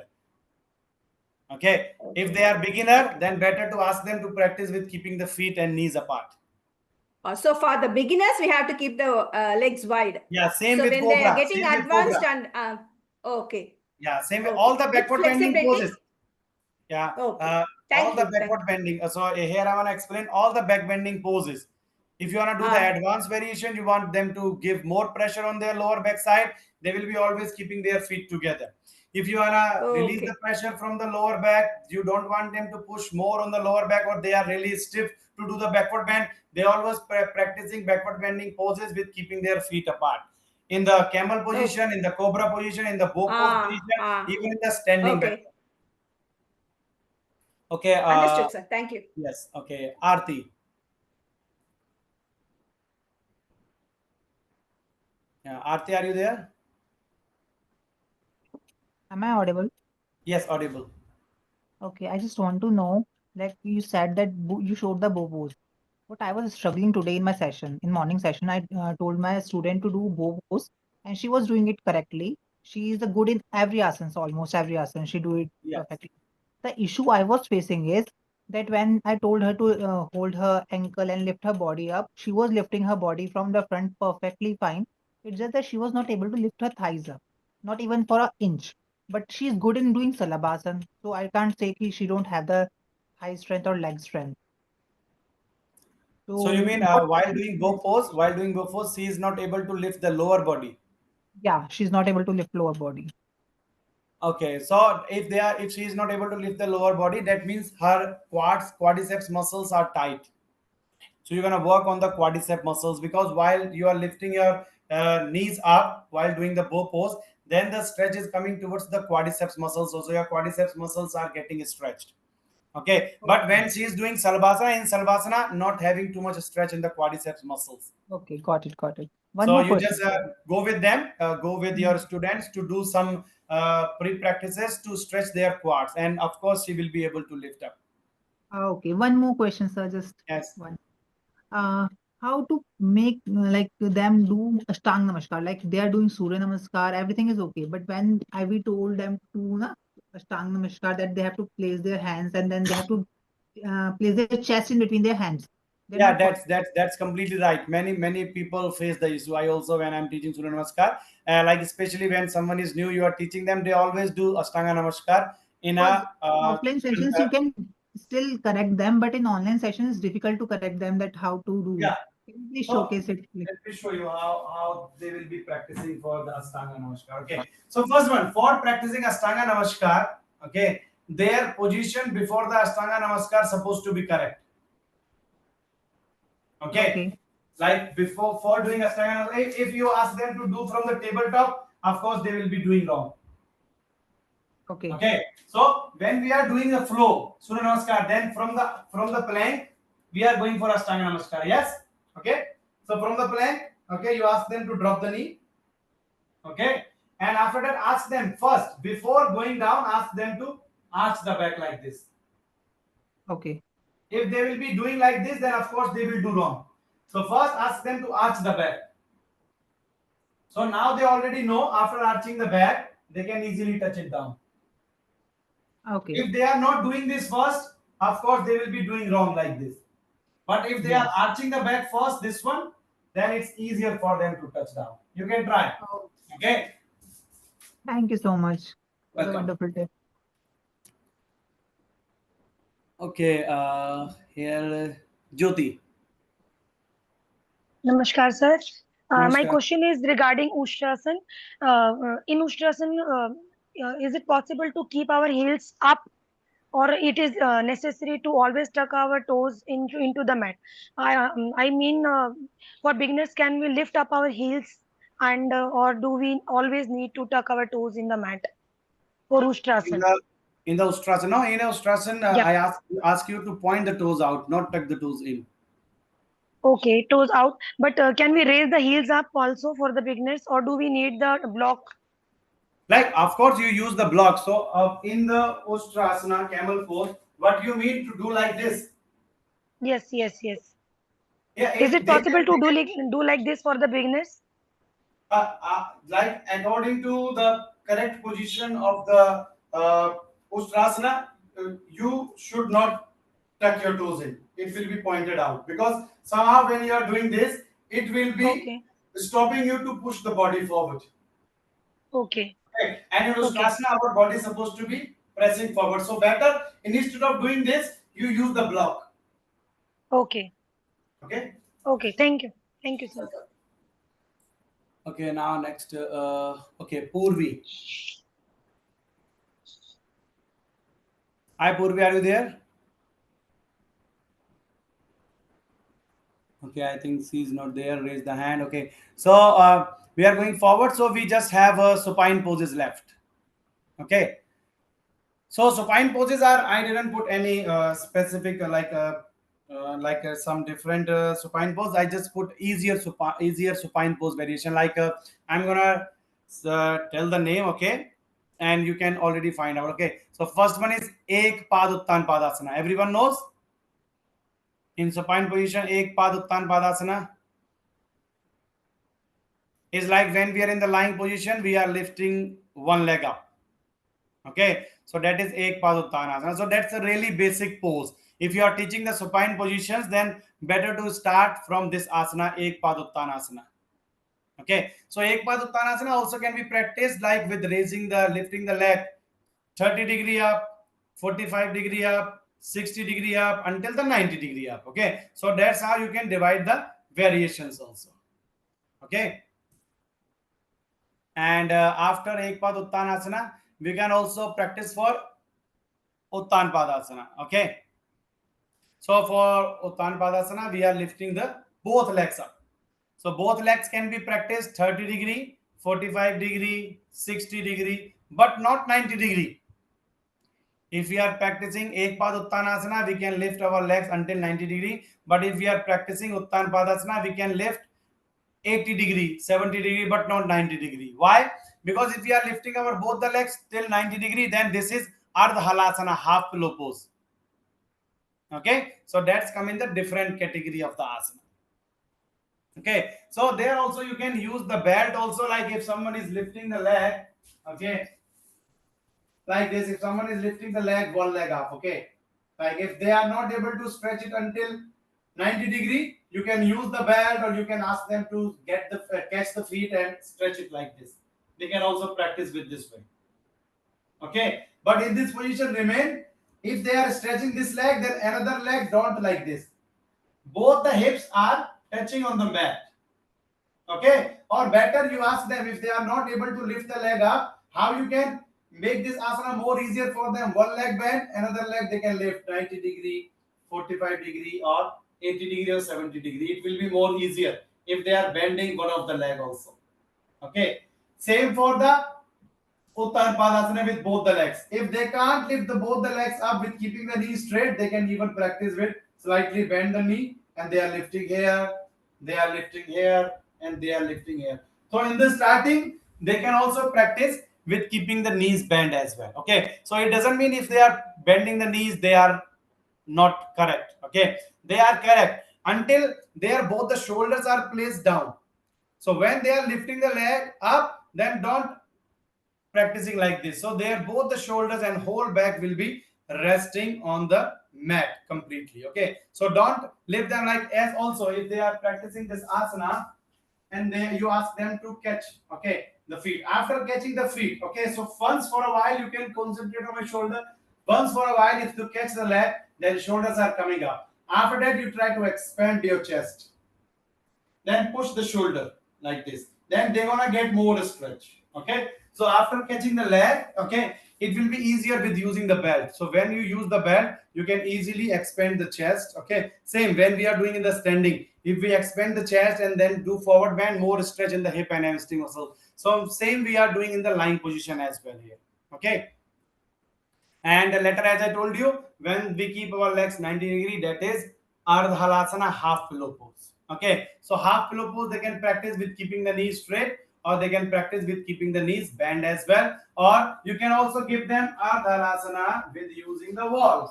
Like they can keep their both the legs to the wall like this, touch the hips and touch the legs, and they can practice like this also. Okay, so that's also a way to practice. Right, if they can't hold their leg too long without the support, they can get the support from the wall. Okay, just to remember, their hips will be touching to the wall and their heels will be touching to the wall, and they are keeping their knees straight. Okay, so that's how with the support they can. Or sometime when you all use shavasana at the end of the class. Okay, so sometimes you can use different variation, like you can give them ardha halasana also for the relaxation. It will be good for them because they are keeping their legs up, so the more good blood flow is coming towards their upper body and their abdominal area. Okay, so shavasana, you are let them hold for 4 minutes to 5 minutes, so that is a really good way to improve their blood circulation towards their upper body without over pushing them. So here they can relax also, and they can also do the inversion pose. Okay, so after the half pillow pose, we have pillow pose, shoulder stand. Sorry, pillow pose, halasana. Okay, so how to teach halasana for the beginners? Some beginners also want to do, like they will ask you, okay, we want to practice halasana.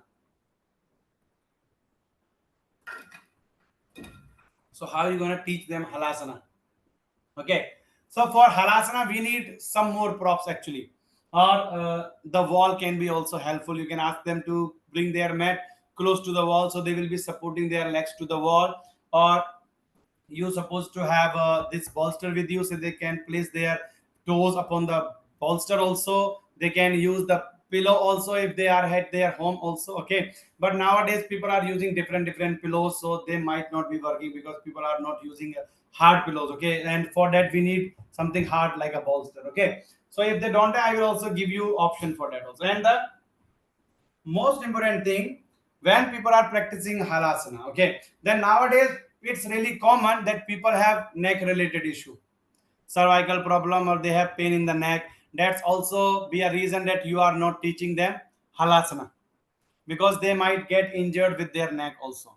So for that you can also do something. Okay, you can get the mat. If they don't, actually for that we need a blanket. In yoga we have a blanket, angar blanket. If they don't have that, then the easier way, you get your mat. Okay, like this. You fold the mat with this way. Okay, and you place the mat like this.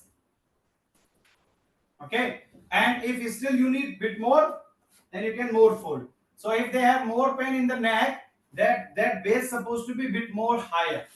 Okay, so you can ask them to place like this. After that they will be lying, okay, like this. So their shoulders will be upon the blanket or mat, and then head will be touching down. Okay, so with this way they are supporting their palms. Okay, legs up. Okay, so with the support of the palm, okay, slightly down your legs, and then with the elevation up, they can practice halasana like this.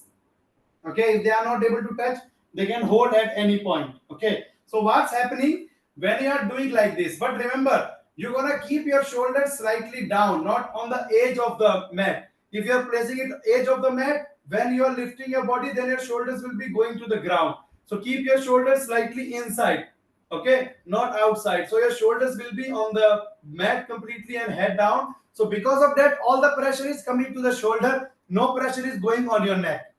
So they can also practice the halasana without pressing the neck. Okay, and if they have pain in the back also, then you can use the wall. So ask them to come close to the wall. Okay, and the same way they will be practicing but touching their legs to the wall like this with supporting. Okay, or if they have a bolster, they can use the bolster. Or if they don't have anything, you, like everyone have chair at their home, so you can ask them to place the chair, and with bending backward, they will be placing their legs upon the chair also for the halasana. Okay, so halasana is also very beneficial asana. Okay, as it while practicing this halasana, we have a jalandhar bandh, neck lock, because our chin is coming to the jugular, it's pressing, so jalandhar bandh is happening. And also this asana is also really helpful for those who have thyroid problem, because it's working with your neck also. Jalandhar bandh is there, so it's helpful for those also who have a thyroid problem. They have high thyroid or low thyroid. Okay, and this asana also helps you to lose overall body weight. Okay, this asana also helpful for improving your back flexibility, improving your shoulder strength and shoulders flexibility. It's also a really good inversion pose, which helps to improve the blood flow towards your head and face area, improve your concentration, improve the functioning of your nervous system. Okay, and the sympathetic and parasympathetic nervous system, helps to improve the digestive fire, improve your digestion. Okay, and that also, while practicing this, our abdomen is also pressing, so that also helps you to release the extra gases out from your body, same like pavan muktasana. Okay, and after halasana we have shoulder stand. Okay, sarvangasana. So sarvangasana is also, if someone have neck related problem, they can also practice sarvangasana like this, the same way as I told you. Okay, so that will be the variation they will be using for shoulder stand, placing something underneath the shoulder. Okay, but if they want to do shoulder stand, they cannot go directly to the shoulder stand. First halasana always, then shoulder stand, and for coming back, first halasana, then coming back. Okay, so don't ask them to directly go for the shoulder stand. They might not be able to get the correct position of the shoulder stand if they are directly going to the shoulder stand before the halasana, because while doing halasana we can maximum stretch our back. Okay, and after that we can easily straight our body. Okay, let me show you once. So we are doing like this. Okay, so for doing the shoulder stand, you are lying down. Okay, placing the head down, hands beside your body, up your legs with the support of your palm, slowly and gently. Inhale up, touch the toes down. Okay, first move your legs maximum forward, then bend the elbows. Okay, after bending the elbows, just do remember you're gonna place your palms maximum close to your shoulder, maximum close to your shoulder, and also don't keep your elbows more far from each other. Your elbows will be shoulder wide open, so you can bring your elbows close to each other maximum. After that, you can practice with like this also. One leg down, one and up first. So that's the easier variation. Okay, then can practice with opposite also. Okay, and after that, if they are good, then any one leg up, and then slowly another leg up, feet together. Can point the toes out, can also point the toes in. Okay, so both the variations are okay, but you're gonna keep your spine maximum straight for this asana. Okay, for coming back, one by one down to halasana. Okay, here, touch your palms and ask them, do not lift the head up. Their head will be completely grounded. Okay, then slowly keep pressing your head down. Keep pressing the head down and come back slowly, because you know some people what they do, they release and they come like this. So that's completely wrong way. So how you want to stop them from this? You ask them, do not lift the head up. If they are not lifting the head up, then their hips are gently coming down. Okay, so just keep reminding them, whatever happens, don't lift your head up. If their head will be coming up, then back also coming up, they will be coming to the sitting position. Okay, so you're gonna stop them from this. Okay, after that, bridge pose. Okay, so all of you knows about the bridge pose also. Okay, so the variations of the bridge pose, you the final pose of the bridge pose, all of you knows well. Okay, here also in bridge pose also somehow pressure is coming on the neck also. Okay, so bridge pose also can be practiced with the same way. Okay, and if you try for yourself, you will find out that that is a more easier way to practice the bridge pose. You can lift your hip more up if you are practicing with this way, like using the block, mat or their blanket they can use also. So shoulders will be upon it, hands beside the body, and with relation lift the hips up and bring the shoulders close to each other, here like this, or you can interlace the finger and stretch it like this. So they are practicing the bridge pose with this way as well. Okay, they can also bend the elbow and support the back as well. Okay, so this is the first way to practice the bridge pose. Okay, another way you can also practice the bridge pose with using the block.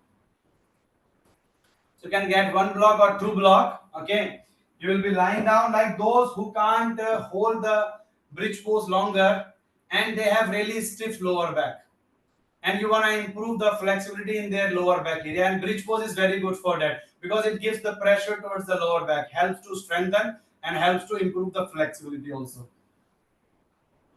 So after lying down on the back, ask them to lift the hips up and place the block, and the block will be placing on the sacrum area towards the tailbone, and hands will be beside the body. So that's how they can hold longer, because they are getting the support as well. If those who are not able to lift too much up, they can also do this position also, like this support. Okay, so depend on their flexibility. According to their flexibility, you will be adjusting their pose. Okay, for the bridge pose. Okay, and bridge pose can be practiced with the belt as well. Okay, so what you want to do with the belt? Okay, those who are not able to lift up, so they can use the belt here, keeping the feet apart. Okay, or if you are catching the belt, keep the elbows straight. So not like this. If you are catching the belt, your elbows are straight, hand remain grounded, and with the support of the belt, slowly lift higher. Okay, so this will give them support also to lift more and more higher. Okay, so that's how they are practicing the bridge pose. Okay. Okay, if they don't have belt, you can ask them to dupatta, chunni, or their towel also they can use. Okay. And last one is in the standing poses we have practiced Utthita Hasta Padangustasana. Here we have Supta Hasta Padangustasana. Okay, so that asana is also really helpful, like very good pose for hip opening, especially. Okay, and also really good for those who have back pain, especially lower back. Like some people say, I have pain in the side back area, lower side. I have pain in the middle back area. Okay, many people have this issue. So for them, this is really good asana. Okay, but that's supposed to be practiced with the belt in the starting. Okay, because of course, if they have back pain, then they are not flexible. They will not be able to catch the toe. So that's how we will be practicing with the belt also here. Okay, so ask them to lie down. Okay, feet together. Okay, then bend the right leg and use the belt like this for the right leg. Okay, left palm will be placing upon your thigh. Okay, why? Because when you stretch it, then their opposite hip and leg will be bending like this. So we are using our upper hand to press. Okay, and while practicing this, point your toes in. Don't point out. Both the feet, toes pointing in. We are stretching. So this is a position. Okay, so don't practice like this. You are stretching the leg, but you are bending the knee, not like this. If your knee is bending, you catch the belt more upward and keeping your elbows straight. Okay, so if you have enough flexibility, like you start with this, so don't like this. Better to catch the belt more top here. Okay, so keeping your elbows straight. After that, we'll go towards B. So if we are going towards B, inhale and exhale, slowly sideward, like this. So keep your both the hips grounded, okay, and practice them with this one. Both the shoulders also remain grounded. We are opening the leg towards the right side. Okay. If they are not able to touch, they can hold at any point wherever they are reaching.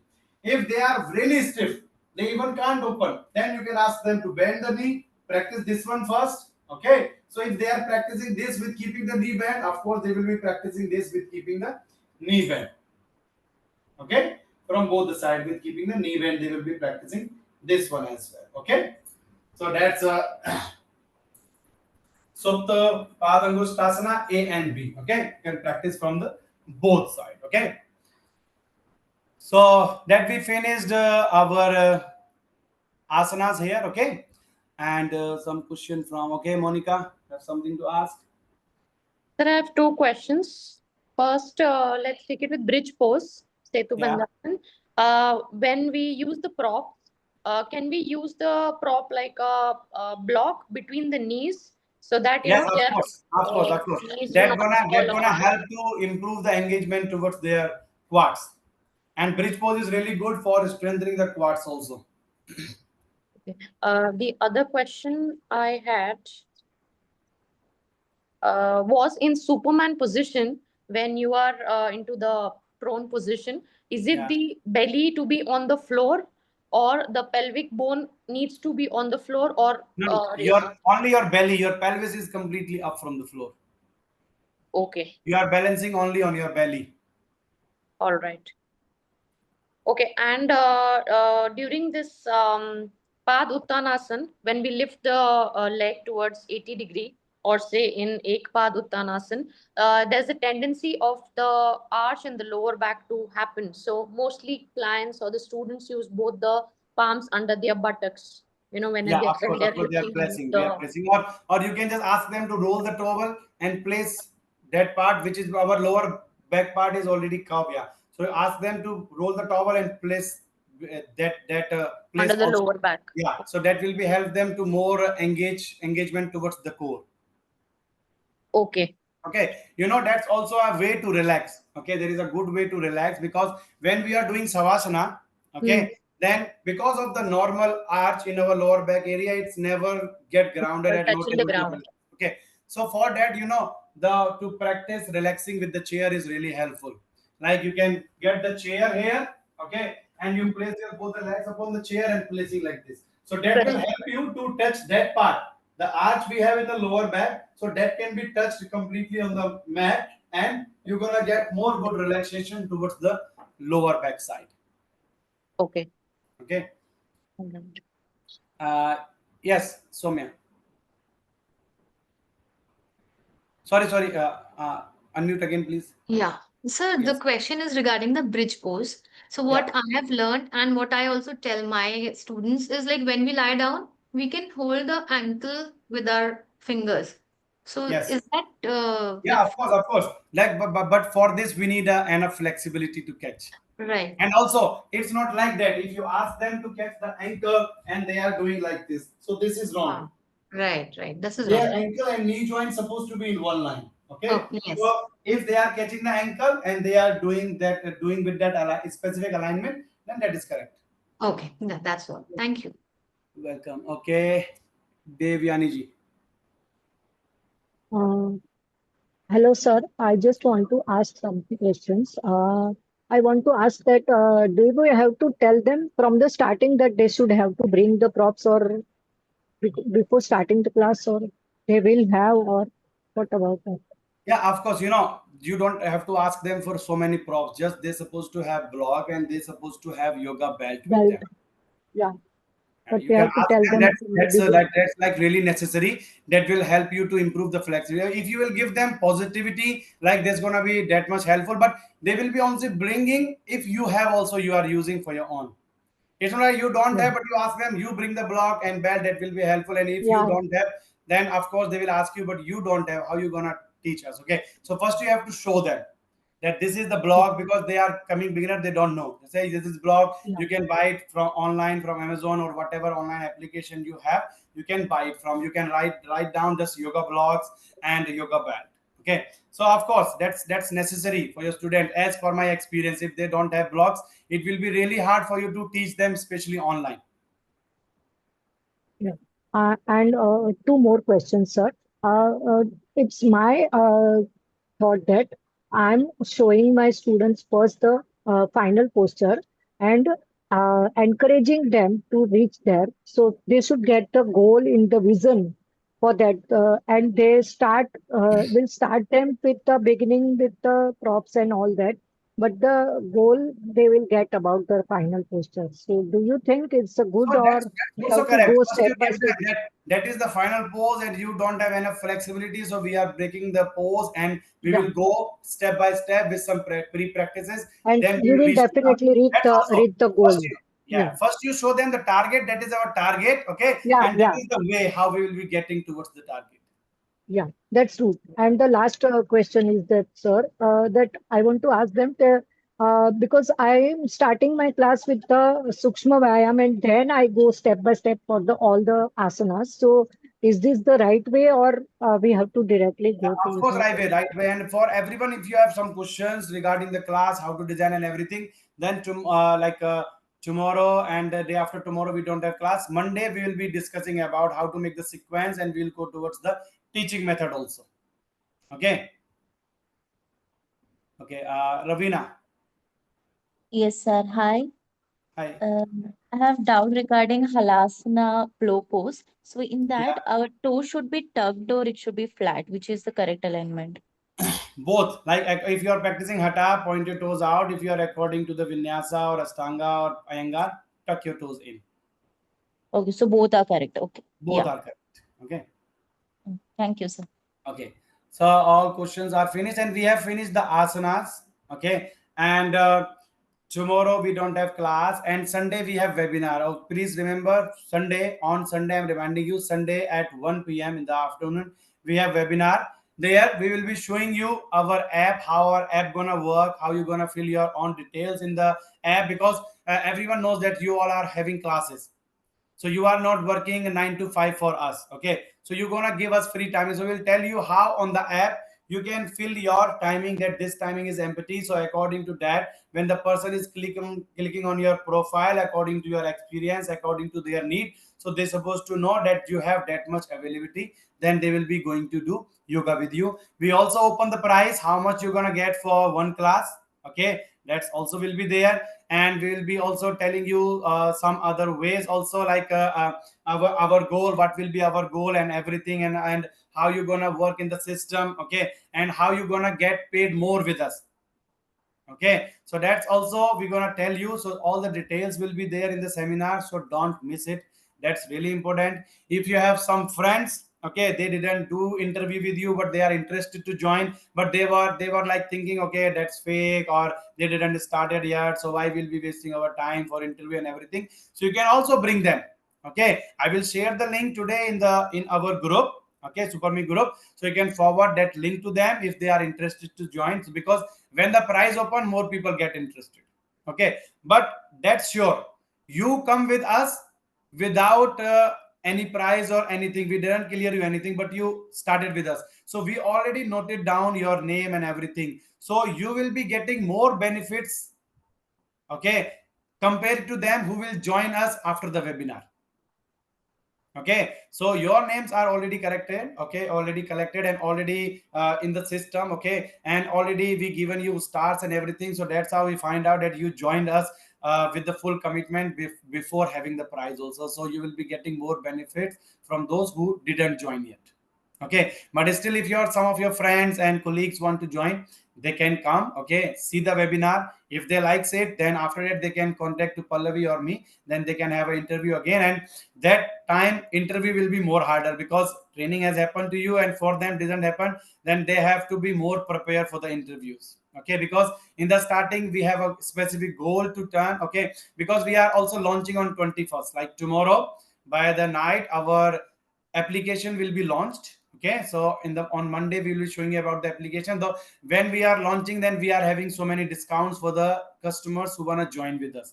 So because of the discount, there will be like we are also feeling that lots of traffic will come, so lots of classes will be also available for you all. Okay, so that's why we are asking for you to fill the details. If any one of you still didn't fill the details, okay, please fill the Google form or the Excel sheet, whatever you have, please fill it. And for the photos, I'm going to remind you again, your photos supposed to be professional. Okay, we're going to pay you really good. That's when the prize will open, you will say thanks to me that the prize is really good. And I just want you to spend little money on yourself, hire a cameraman, get a good dress, okay, get some time, go to the park or somewhere and get the good pictures, because when the clients will see you, they will see you first from there, from your profile. Okay, they are not going to talk with you, they will just to see your profile first. Okay, how you used to do pose, how your face is looking. Okay, so hire a good cameraman. After that, give your pictures to some editor, they can edit it good, and after that send to me. You can take 2 days time enough, also you can send me by Monday also. Okay, and I know like this is a yoga week, so everyone is getting busy, also having some events also. So by Monday or Tuesday maximum, please send me the pics, but higher pics. Okay, some of you already send me the pics, okay, but their pics are not up to that level. If you want to change your pics, you get the time, then please give me your pictures again, I will get them changed as well. Okay, so now if anything to ask, okay, Aarti want to ask something. Okay, please, Aarti.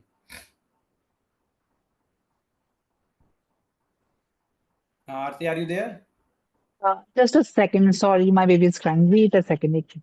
Okay.